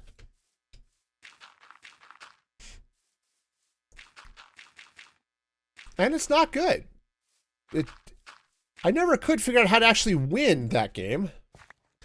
I think I got to a point where I think I got all the telephone pieces put together, but I didn't know what to do after that. Because the instruction booklet doesn't tell you anything. It doesn't help at all. So it's like, okay, great. I'm dodging FBI agents and stuff, but how the heck do I actually get E.T. home? Oh, yeah. Let's pull these guys across here, too. Like that. There we go. So, yeah, I played a lot of those. I had a specific game mode I like to play Asteroids on. Because Asteroids, for those of you who were fortunate enough to have missed that period of time, you played a triangle that shot that was a spaceship that was trying to survive on an asteroid field. Okay, the asteroids would swarm around you and you would have to shoot them, and the big ones would become little ones or become medium ones, and the mediums would become small ones, and yeah, all that fun stuff. That was a game that was much easier to win. You couldn't win. It went until you died, because like so many of those games. And I loved Asteroids. You had Asteroids too? Yeah. One of my favorites. But that was a game that I found was a lot easier if you didn't move. You rotate, sure. Spin around, shoot the things coming around you. But as soon as you moved, everything got crazy. Yeah, Pac-Man. Oh yeah, I grew up on Pac-Man. Played the heck out of that one. And the Atari version of Pac-Man was so broken. Because the ghosts didn't have they didn't have different AI. They all behaved the same way. But yeah, I can't remember how far I got in that one. But yeah, it was fun. And we had a game called Berserk, where you played this guy just running through this never-ending maze of robots. And the robots would try to shoot you, because that's what robots do. But what's funny is that you would shoot them back, which was, great. But you could shoot their bullets. So if they shot at you, and you could shoot their bullet to save yourself, which was great. And if you managed to shoot just right, your shot could actually go between their head and their body, which was Which was a heck of a shot if you could pull it off without getting yourself killed, you know. Okay. Yeah, I think this hill is doing okay. Let's go ahead and bring this down this way a little bit. Okay. So what I'm going to do on this side is we'll build this out with probably more stone and cobblestone. And just build that support. And then I think everything over here. Oh, right. We're not on ground level out on that side too. So we're going to have to do this. Oh, yes. Space Invaders. Space Invaders Missile Command. Also, played a lot of those. Played a lot of all of them, if I'm going to be honest with you. I was a child. I had time.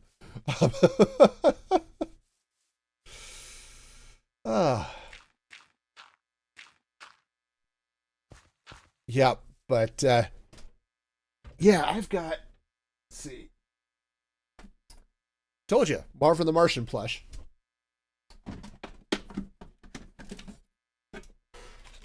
But here they are. Let's see, that's Canyon Bomber. Some of them, the stickers are falling off. River Raid 2, which was not as good as the original.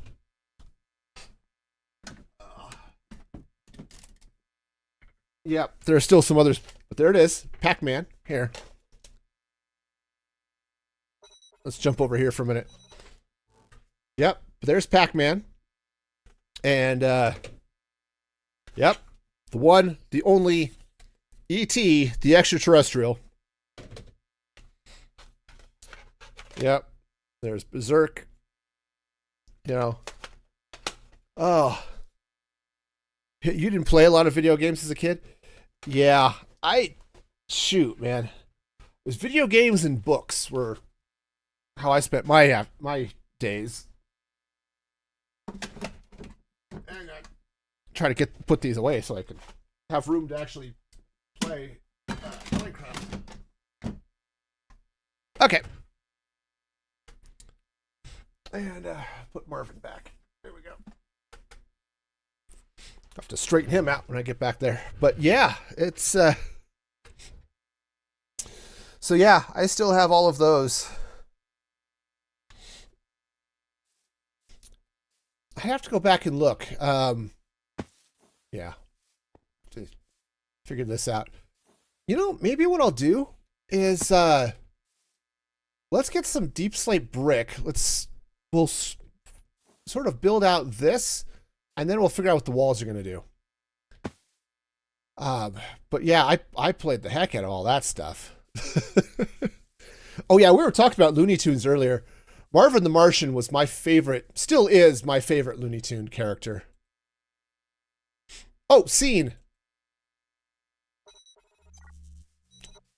Were you not feeling scene? Is that how that... Okay. I can see the game just fine. I don't know what's wrong with the rest of you. You know, it's just. I really should build a scene command for my mods, so all of you happy moderators can drop me back to a gameplay scene when I'm in the wrong place. Stone, brick. Oh, hey, I've got stone. I can. Oh, I need a deep slate. Do I have? No. All right. Cobble deep slate. All right. I'm not going to need a lot of this, so we'll just take this. All right. Yeah. So what I'm going to do over here. Oh, yeah. No, it's totally interesting. Just look. He's playing a game. Ooh. What if we could figure out what's going on just by his random nonsense? All right. So I think what I'm going to do here. Okay. Yeah, I just narrate it all. Let's. Okay. So I think I'm going to bring this down this way. I can't actually go lower because the train's already.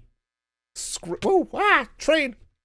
They already scraped the top of that, so. Though I could bring this out this way if I wanted to, right? I could come out. bring this out this way. Yeah, we do something like this. Okay. I've now placed some more blocks. Ooh, ah. All right, so if I bring, yeah, just speaking of terrain, yeah, it's there. Ah, that one is going to keep going. Probably because I need bone meal, or I don't know, what is it going to get right now? Butter. Gotcha. Need butter. Can't make donuts without butter. All right, so what I'm going to need now is grab some stone. I'm going to need some cobblestone. And regular stone? I had stone. Where did I put the stone? Well, did I put it away or something stupid like that? Oh, no, there it is. Ha ha! I found it. We got it. We got it. We're fine. I remember where things are. Okay, so I think what I want to do is I want to come out here with some cobblestone. I'm going to mirror this. Oops. Don't gesture with the efficiency pickaxe. It does stuff. So if I bring this way. Yeah, I don't want it to line up there. I want it to line up with the front of the track above me here. Yeah. Okay. Let's I guess it doesn't really matter because we're not going to, or I'm going to end up covering it. Okay. But I do want to go ahead and put the cobblestone here. Okay. But yeah, heck, I played the heck out of video games and I read books, and we were already talking about all the old movies and TV shows I used to watch, so, you know, got that going. All right, now, I think, oh, let's do this. This might be cool. I'm going to bring in some more cobblestone on this side. Okay. Okay, that's going to have to move. All right, so I'm going to bring this way.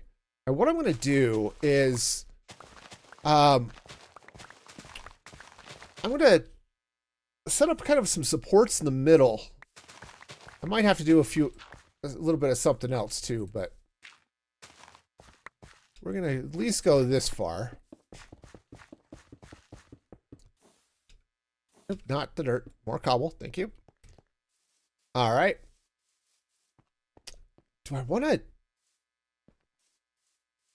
Do I want to bring that all the way over to the side there? I don't know. I guess it would make some sense. So... Oh, here. All right. So let's go ahead and just clean this out all the way over to where the dirt meets the cobblestone up here. Okay. So I'll just bring this way. Okay. Oh, yeah. Yeah, I've been busy the last few days. So check this out. My city is no longer floating. That was the work of yesterday and today as we're working on this. It's like, yep, the city is now part of the landscape. There's part of it, like this area here, definitely could use a little bit of not squaring. Uh-oh. Oh, they're way down there. Okay, that's cool. But yeah. Yep. So we're busy. I'm trying to get the city starting to be more part of the landscape and not just plopped on top of and or hovering over the landscape. Plus, I just need a break from building restaurants and stuff. All right. Because, you know, the restaurants and stuff are cool, but, you know, it's, I just needed a break. Sometime in the near future, I need to go build a guardian farm. Because, I do need fish, and that's going to be a really good way of getting it. While at the same time, getting prismarine. Because I like sea lanterns. The sea lanterns are pretty. The regular prismarine, it exists. All right, so what I'm going to do here is I'm going to set up a little something here. I'm not entirely sure what. Oh, what down the middle of that? Do I want more deep slate? I mean, the deep slate would look okay here. Yeah, I mean, I could run this. I may end up covering a lot of this up, but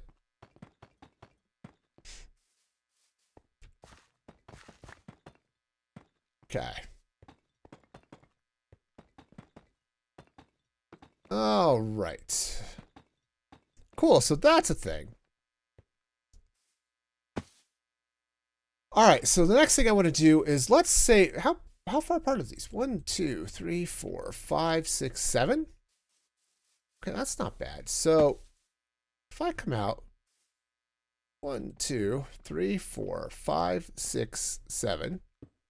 1, 2, 3, 4, 5, 6, 7. Okay, and I'm going to move these. Okay.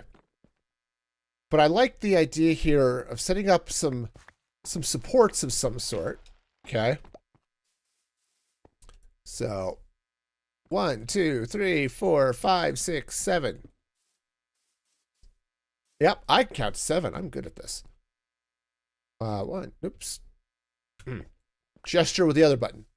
Okay. 1, 2, 3, 4, 5, 6, 7. All right, and 1, 2, 3, 4, 5, 6, 7. Is that right? 1, 2, 3, 4, 5, 6, 7. Yes. All right. Yeah, so we'll pop those up that way. Not that way. That was silly. All right, so that's going to go there and there and there and there. All right. Already that looks cooler. Okay. Now I'm going to put put something behind this, some sort of barrier so you're not looking in underneath. I don't know what yet, but something will be cool there. And I think what I want to do is, let's see, there are some supports of some sort here, right? These guys. Copper would be pretty, but I don't think it's going to quite fit with what I want to do. So there's andesite. Industrial iron might be cool. Let's see what I've got in the way of industrial iron. Because I have some. And if I don't, I can definitely cook it up. Okay, so I should have some industrial iron in this box. Yes. Yeah, industrial iron supports. So those are sheets. Ingots. Those are really too close together. All right, so if I want to do an industrial iron support, it's ingots. Okay. All right, so let's go ahead and put the sheets away. And let's craft up a bunch of these supports. Okay. Way too many supports. Okay. Definitely have too many supports, but that is okay. You cannot have enough supports. Just ask any runner, ballet dancer, or, oh, a better idea. Okay. Or to finish that thought, anyone who needs support. And you know what I'm talking about. Okay. That's not go there. Okay. Yeah, I'm going to do this like this. I'm going to take out that center post here. And I think what's going to be cool is to put in something that is brightly colored. Either frog lights or I could do lava, right? But I don't think I want to do lava. You know. Oh, what if I just do...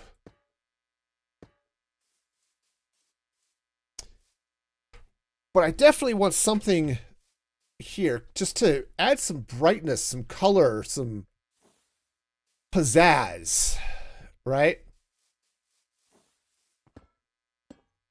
Okay, so let's slap these here.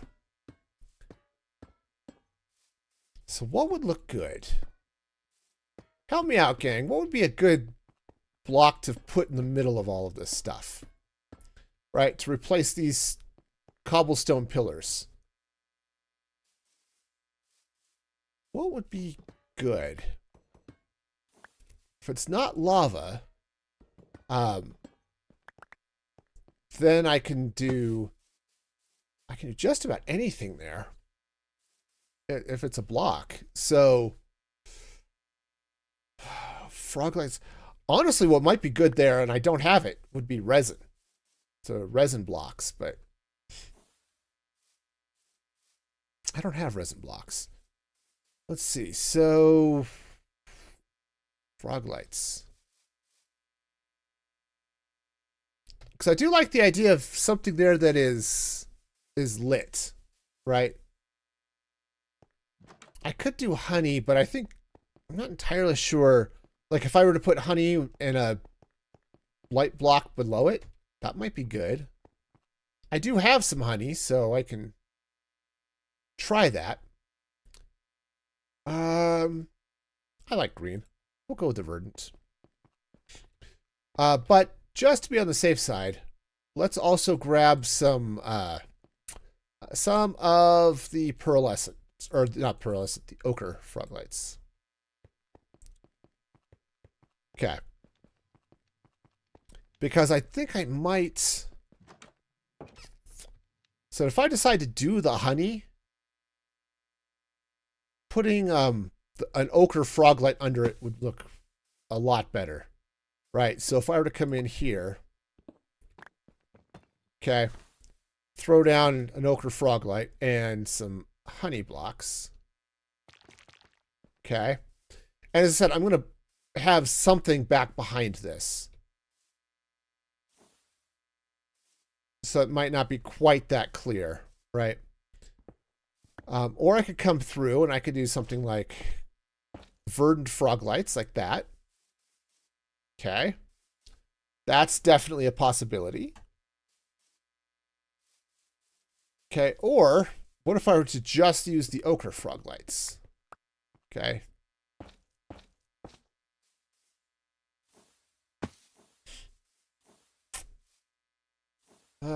Gotta get up here where I can actually see it.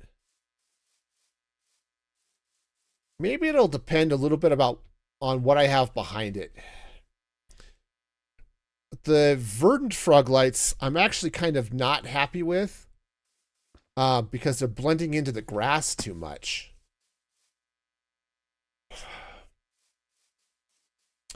This looks cool, but almost requires that I put something behind it, right?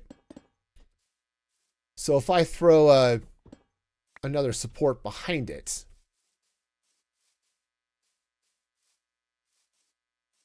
that's not bad. Let's see. The back of this. What do I want to do with the back of this? I think I want to just do stone bricks, okay?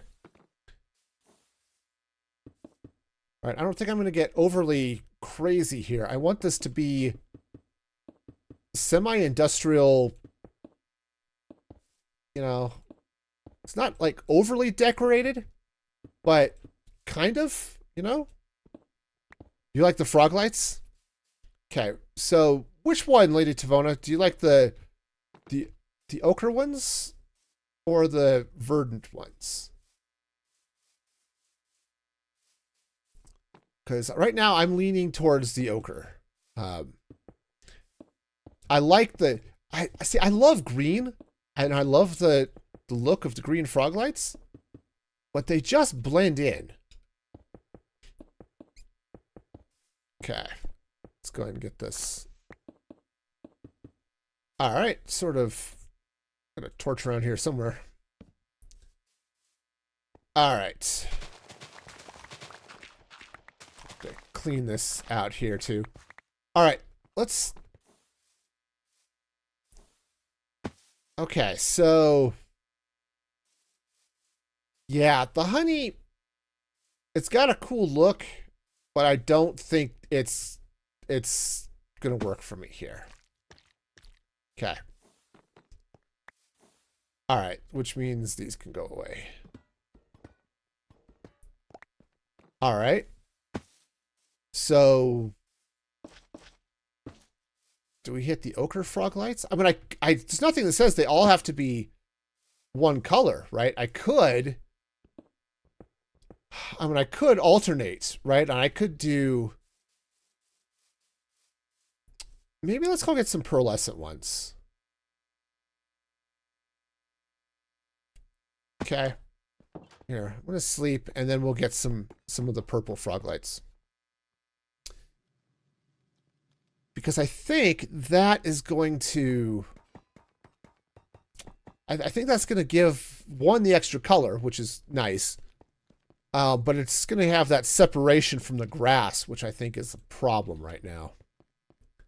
Lights. I am going to have to take a trip out to the Froglight farm here soon. Also, I am living off a diet of hot chocolate, okay? I don't recommend it. It's not great for one's health. Okay. So, let's get out here.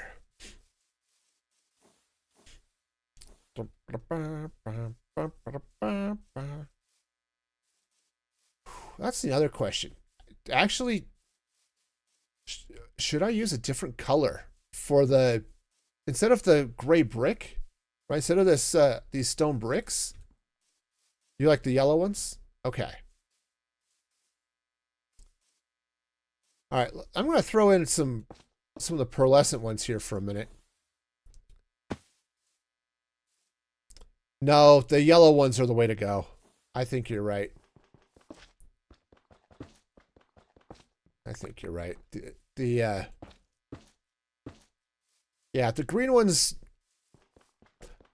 All things being equal, I think I like the green ones better, but they just blend in too much. So we'll put in the ochre frog lights here. All right. That's purple. Okay, but I think I need to use a different color for that wall. You concur. Awesome. Yeah, I said I like the sort of in semi-industrial whatever this is, but no, I need a different color back here. All right, gang, help me out. What color should I put behind this? Since I think gray is not going to work. I want something brighter. Okay. What about the yellow? Yeah. So what should I do instead of this, of all of this stone brick? I mean, I could do the deep slates in various colors or whatever. I mean, I can do concretes depending on the color. I don't think I want it to be wood. I think wood would be wrong. Some terracotta? Okay. I'm down for terracotta. What color? Because I have a lot of terracotta. Or I can get a lot of terracotta. So, okay, so that can go down this way. And that would be cobblestone right down here. Okay, because I can dye terracotta. Or I can go out and get more. Okay. Am I right? No, I'm not right. Hang on. Okay. Sure. Okay. Yeah, that goes there, and then cobblestone comes in like that. Okay. All right. Yeah, let's go take a look at what I've got in storage. I have a mesa that I can strip mine for lots of things. We've got the... So we've got ochre frog lights. So the other side of the color wheel from ochre is purple. I do have some magenta terracotta. Actually, that might be interesting.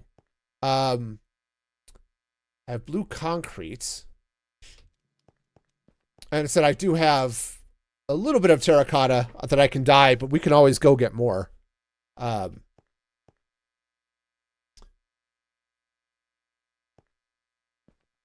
But some... I don't know. Okay, so let's take a look. Terracotta. So the light blue isn't bad. I think the blue terracotta might be... Actually, that might not be a bad one. Blue terracotta. I think you like orange, blue, and red. Okay. I think because we've got the ochre frog lights, I think I'll avoid the orange. The red is good. Let's try blue. Just because I like blue. All right, and said if we need more, we'll get more. Yeah, blue is the closest to purple. Yeah, and I do have a lot of red terracotta, so right, we need some blue dye. All right, step 1. Flowers and dyes. I have light blue. Awesome. All right. Let's see if I've got some terracotta or some lapis. Okay. Turns out I do have lapis, so. Yay, we got that going for us. Oh, ha! Gotta make a dye. All right, well, that's cool. Terracotta is an excellent block. I don't build with it nearly enough, but partly because it's just a pain in the neck to get.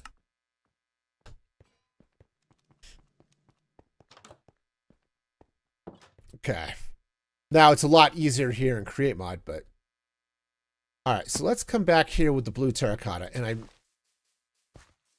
am going to come off of this here. Of course, you know, if Sprite was here, she'd be all about the purple, so. Okay. All right, so let's take a look at that. Definitely better.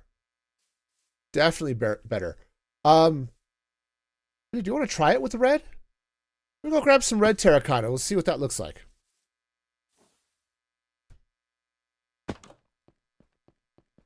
Because I have a lot of red terracotta. Red. Okay. Let's try the red terracotta. Yeah, see, I think the blue is going to work, other than the fact I'm going to have to go get more of it. Oops. Here. Gotta sit back here. Thank you. All right, so let's see if what the red looks like. Try yellow as well. Try yellow. See what I've got. Ooh. It's not bad. I mean, I could do a mix. Yeah, the red does complement the green of the grass. That is true. The blue, I think, might be a little bit dark. All right, let's go see if I've got some yellow. If not, we're going to have to take a quick trip out to the Badlands and get some yellow terracotta. Or more regular terracotta. Yes. Okay. All right, so let's throw those in there. All right, we're going to have to take a trip out to the desert. So, you suspect I'm indecisive. No, I am. There's no indecision anywhere here ever. Okay, I do need some coal. Okay, not coal ore. Let's get some actual coal. You like the blue the best? Okay. Okay. We're gonna need a little bit of coal. Okay.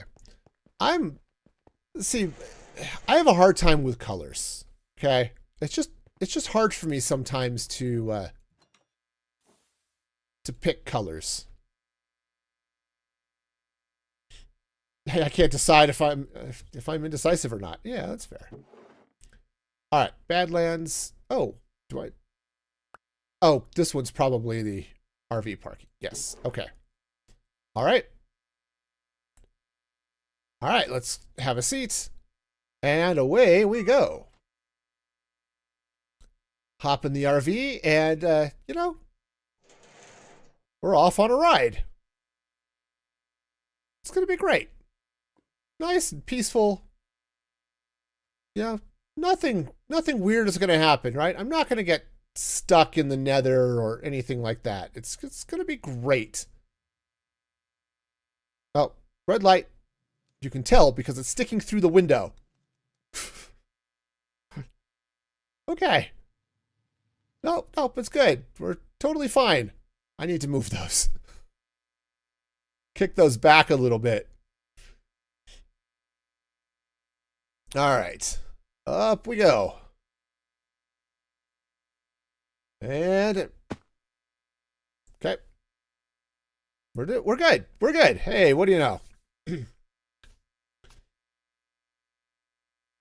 Now we've got ourselves a nice, easy drive over the nether roof. This is the bypass.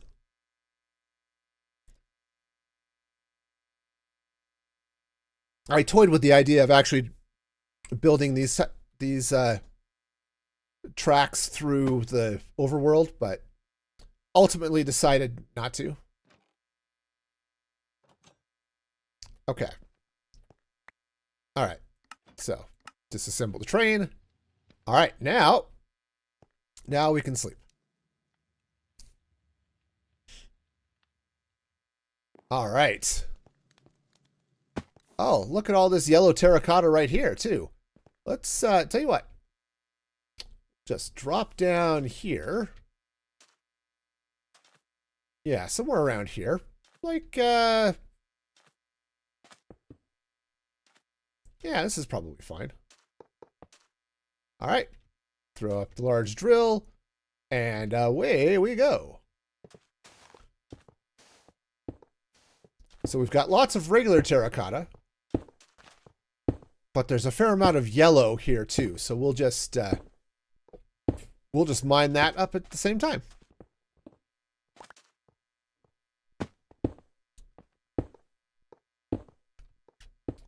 Yep, I definitely need to build a base in a Badlands.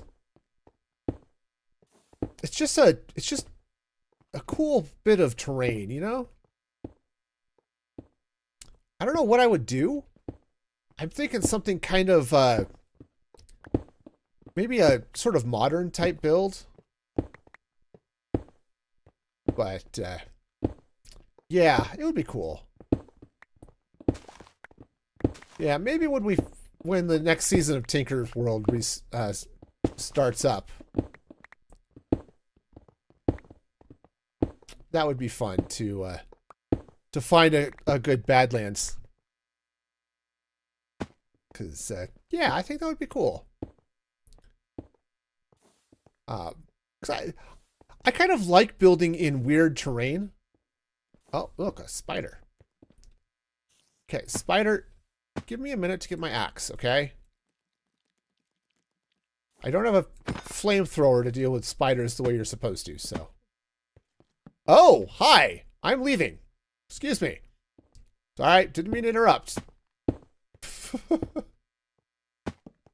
But I kind of like building in said weird terrain.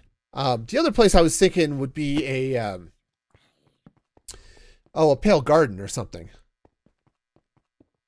We like to build where it's shattered. Ooh, that would be cool.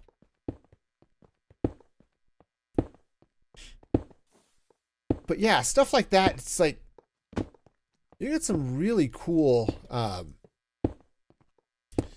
Yeah, there's the Shattered Savannah, I think it is.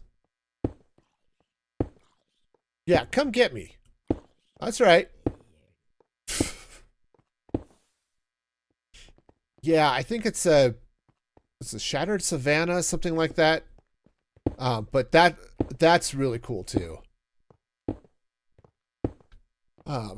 I know a lot of people like to build in plains biomes because they're flat. You don't have to clear a lot of stuff. Or I know Etho likes jungles because the grass is bright green, and that's cool. All right, I think this is going to be enough to. You've built in Shattered Savannahs way too many times. Yeah, that's fair. It was kind of fun. I built, I think in season 1 of Create Mod, that world was in a savannah, which was kind of nice because, hey, it never rained.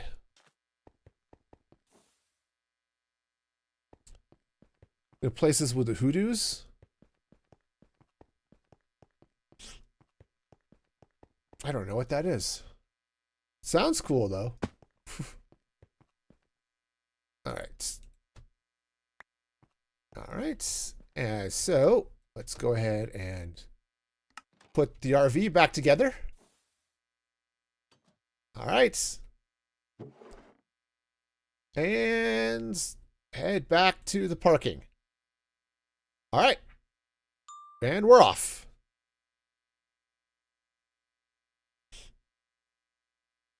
The Badlands, but spiky. Okay. Okay, cool. Yeah, it would be. I don't know. I see. I've never built in a Badlands. I don't think I've ever really built in a desert. Oh, the eroded Badlands. Okay, gotcha. Sort of like Utah.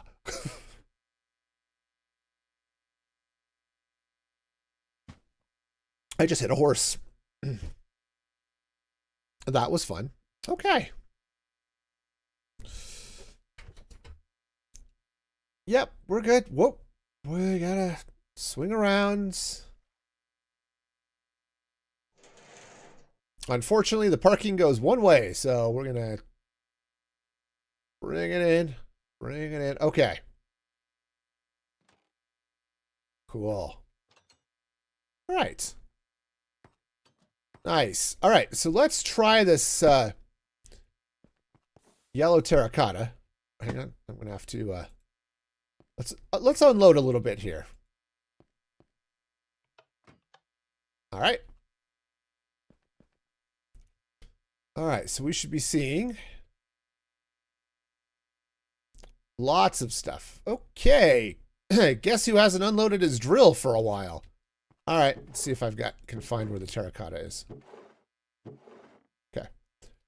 We'll just grab a bunch of yellow terracotta. It'll be fine. While that unloads. Yeah. But yeah, it would be fun. You know, it's just I also like to build in taigas, like old growth taigas and things like that. Okay. Now with the yellow, I might swap out the frog lights. Right? Switch over to like purple frog lights instead of the yellow ones. But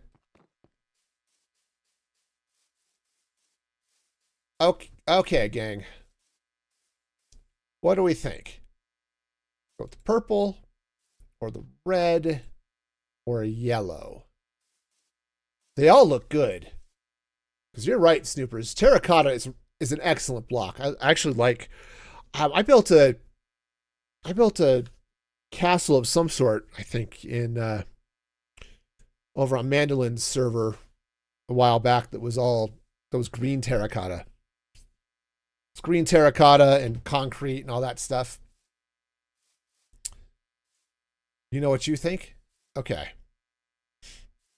But you're not saying, okay. Yeah, I think if I were to go with the yellow, let's swap out these frog lights. Ask my wife to. I would, except my wife is currently at a church activity.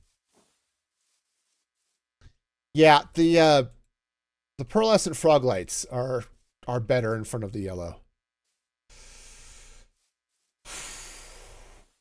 I think not the blue. I think the blue terracotta is that. I want to go with something a little bit brighter, so the red or the yellow? I think my daughter's with her. That's the. I am here by myself. It's just me and the cat, and Dusty is not helpful. So I have to rely on all of you for color choices. Honestly, I think I might be leaning towards the red. Yeah, you love the blue? I mean, the blue is good. I mean, so this is a color I could build a lot out of this color, okay? But my complaint with it is I think it's a little bit too dark for what's beginning to happen here. The yellow is too bright, but the red I think sits just in that right that right gap of it's bright, it's visible without being too bold, which is, I think, the problem with the yellow. Also, I think with the yellow, because the yellow frog lights blend into it too much, switching to the pearlescent, which again is not a big deal. I have a frog light farm. It works great. But the problem, I think, is that I don't like the pearlescent frog lights here. You're not wrong. The blue is calming.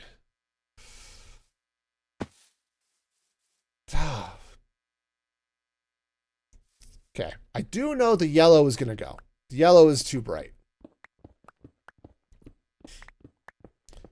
Now, I think what I want to do is I want to tone down the red here just a little bit. So let's head inside, aside from the fact night is falling. I mean, my base is reasonably well lit and stuff, but let's see if I have some iron mesh fence.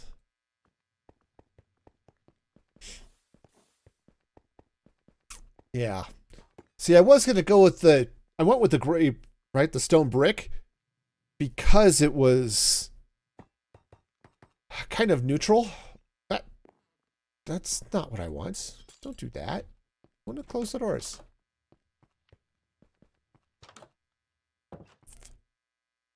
See, I think what I want to do here is I'm going to take some of this this iron mesh Okay. And I'm going to run this in front of it. Okay, so it's like that. So now we get a little bit of a little more mellow in some ways. You're going to rage quit. Oh, no.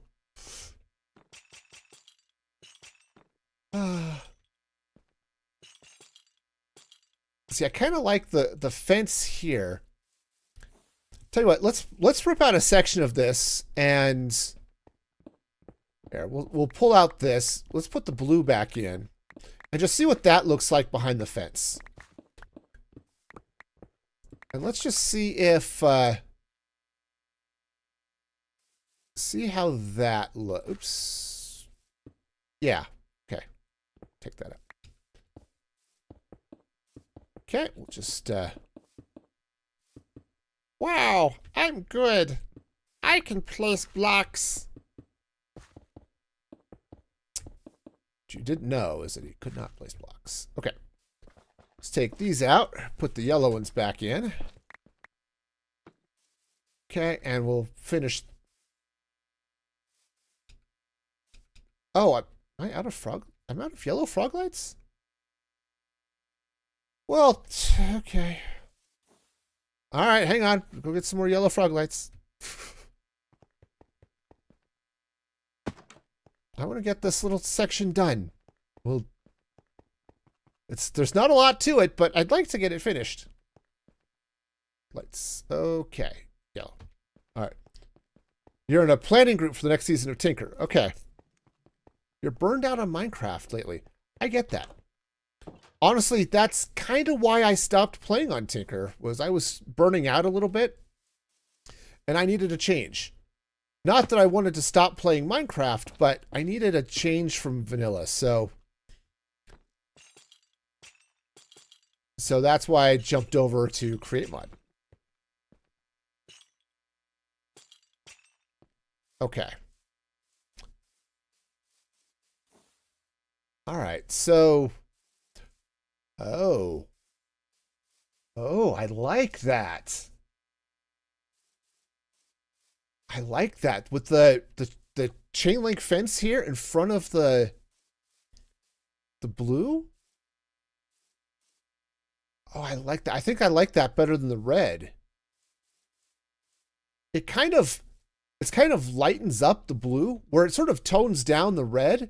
It feels like this blue is a little bit brighter. Just a little bit, and I think it's enough. I mean, yes, the blue does look a little bit gray. That's true. But I think I like that, though. Now, I could actually mix and match colors. The only problem with it's the same issue you get with concrete, is that you end up with a very sharp break. It's really hard to blend with these blocks that are just this solid, you know?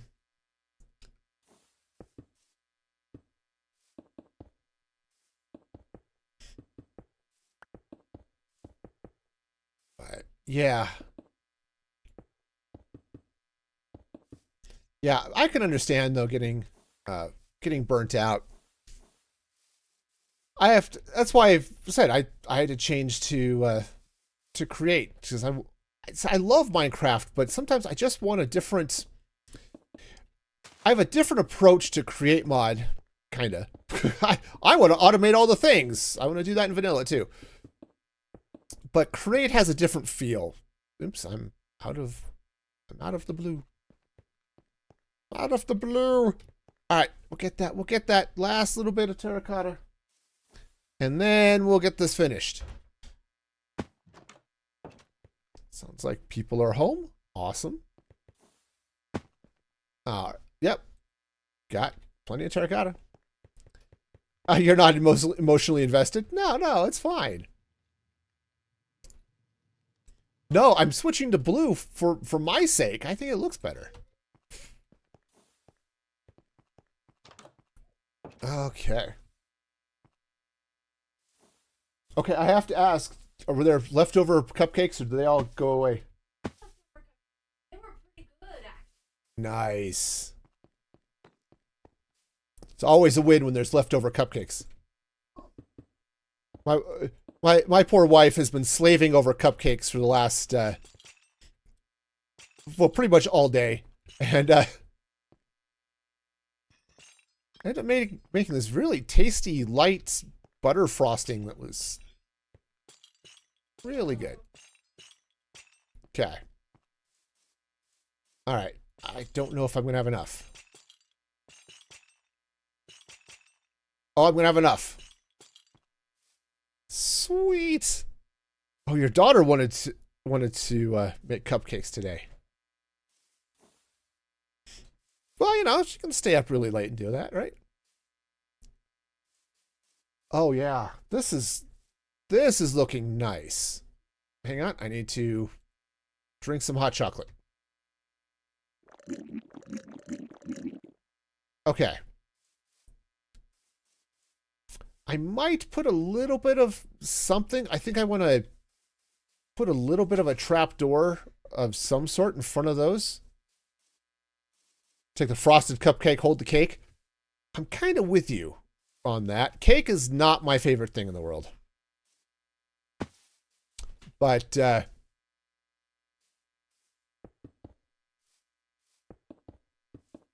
sometimes you get a good cupcake, it can really sell it, you know?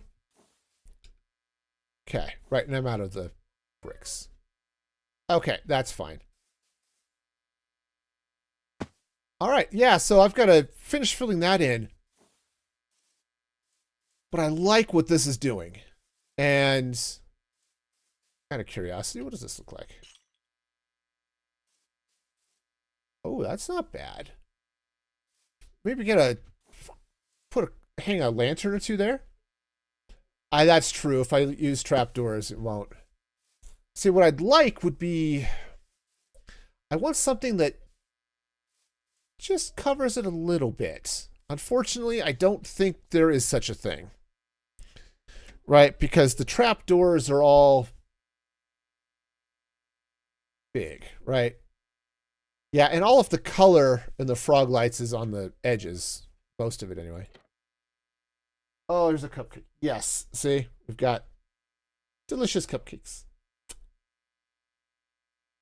We got 10. We got 10. Nice.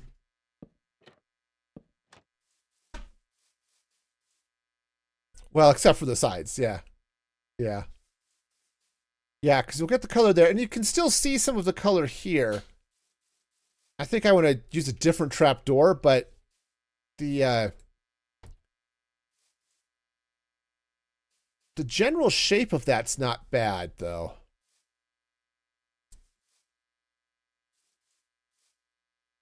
Okay. So I want to do a, let's see. Yeah, there won't be 10 for long, you know. No, not at all. But I think if I can get some, oh, maybe a framed glass trapdoor might be the way to go. I'll have to play with that a little bit and see what options I've got available here, because obviously I've got all the trapdoors. But like this, oh, the metal ones though are like iron. You have to power them for them to close. And I don't want to stick levers behind all of that. Okay. All right. Well, that's something to play around with. Sweet. So, heck, weird. See, this area is already looking so much better. Obviously, I need to finish that side up, but that's looking so much better.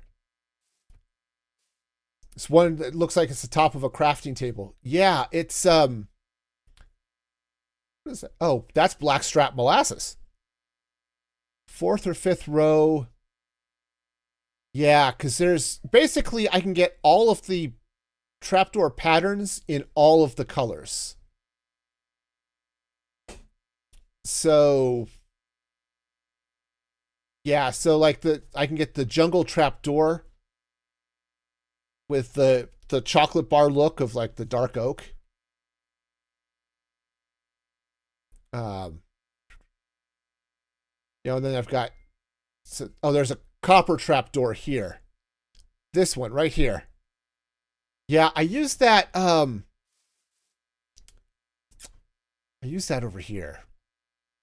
Yeah. So that is a Create Deco copper trapdoor. So it's part of the Create Deco mod. And I used that over here in Luigi's. And right there. Doesn't that look cool? So, yeah, that's yeah, it does look like a crafting grid. Well, it is that 9x9 or 3x3 actually. But in all honesty, that might look good. All right, I need to stop, but I'm gonna go. I gotta do this. I think it's gonna be cool. All right, let's see. I'm gonna need copper, obviously. So let's see what I've got in the way of copper. Copper.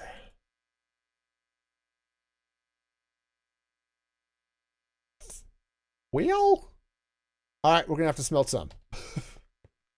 But yeah, so this copper trapdoor, oops, I've lost it now. Okay, it's ingots.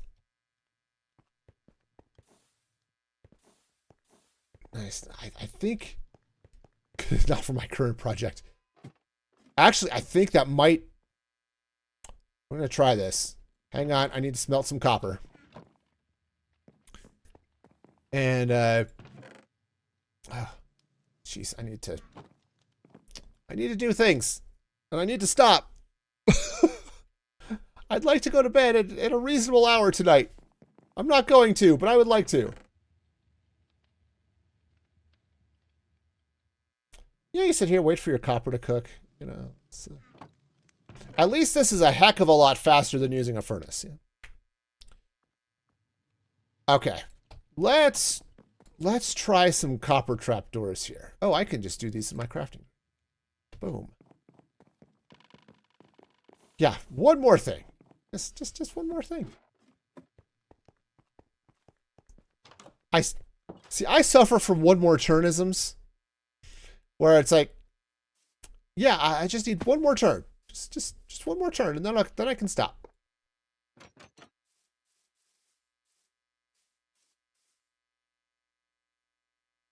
That is actually kind of cool. Ooh, I like this. Okay.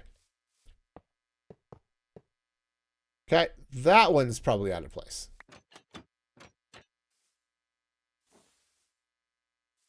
But that is kind of cool. It keeps the bright color. Right? You get the brightness still of the frog light. And of the yellow without and that is cool. Okay.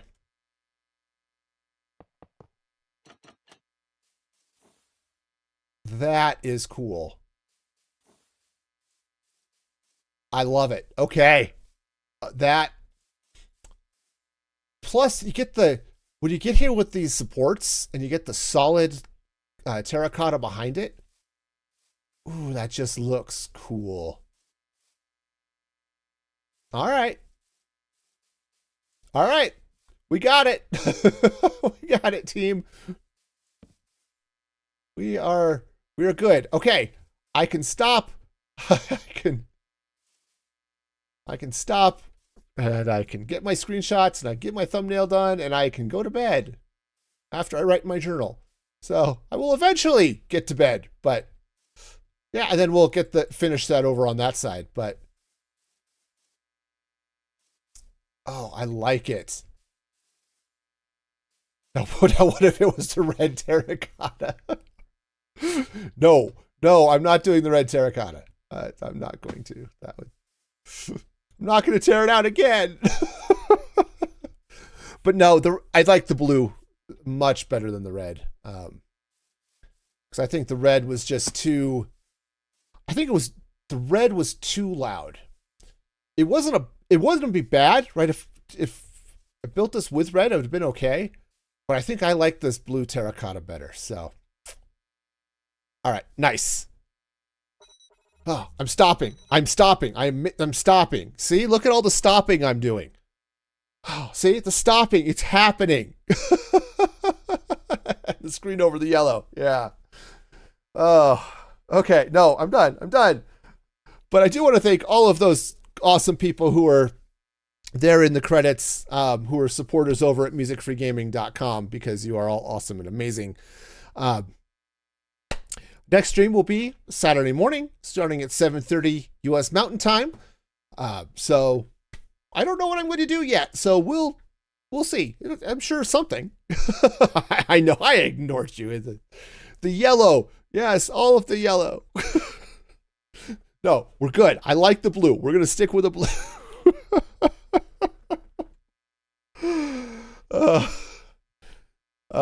Anyway.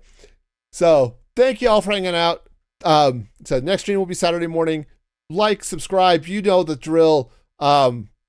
And have a good cupcake. Yes. Until next time, be excellent to each other. And this is Music Free Gaming signing off.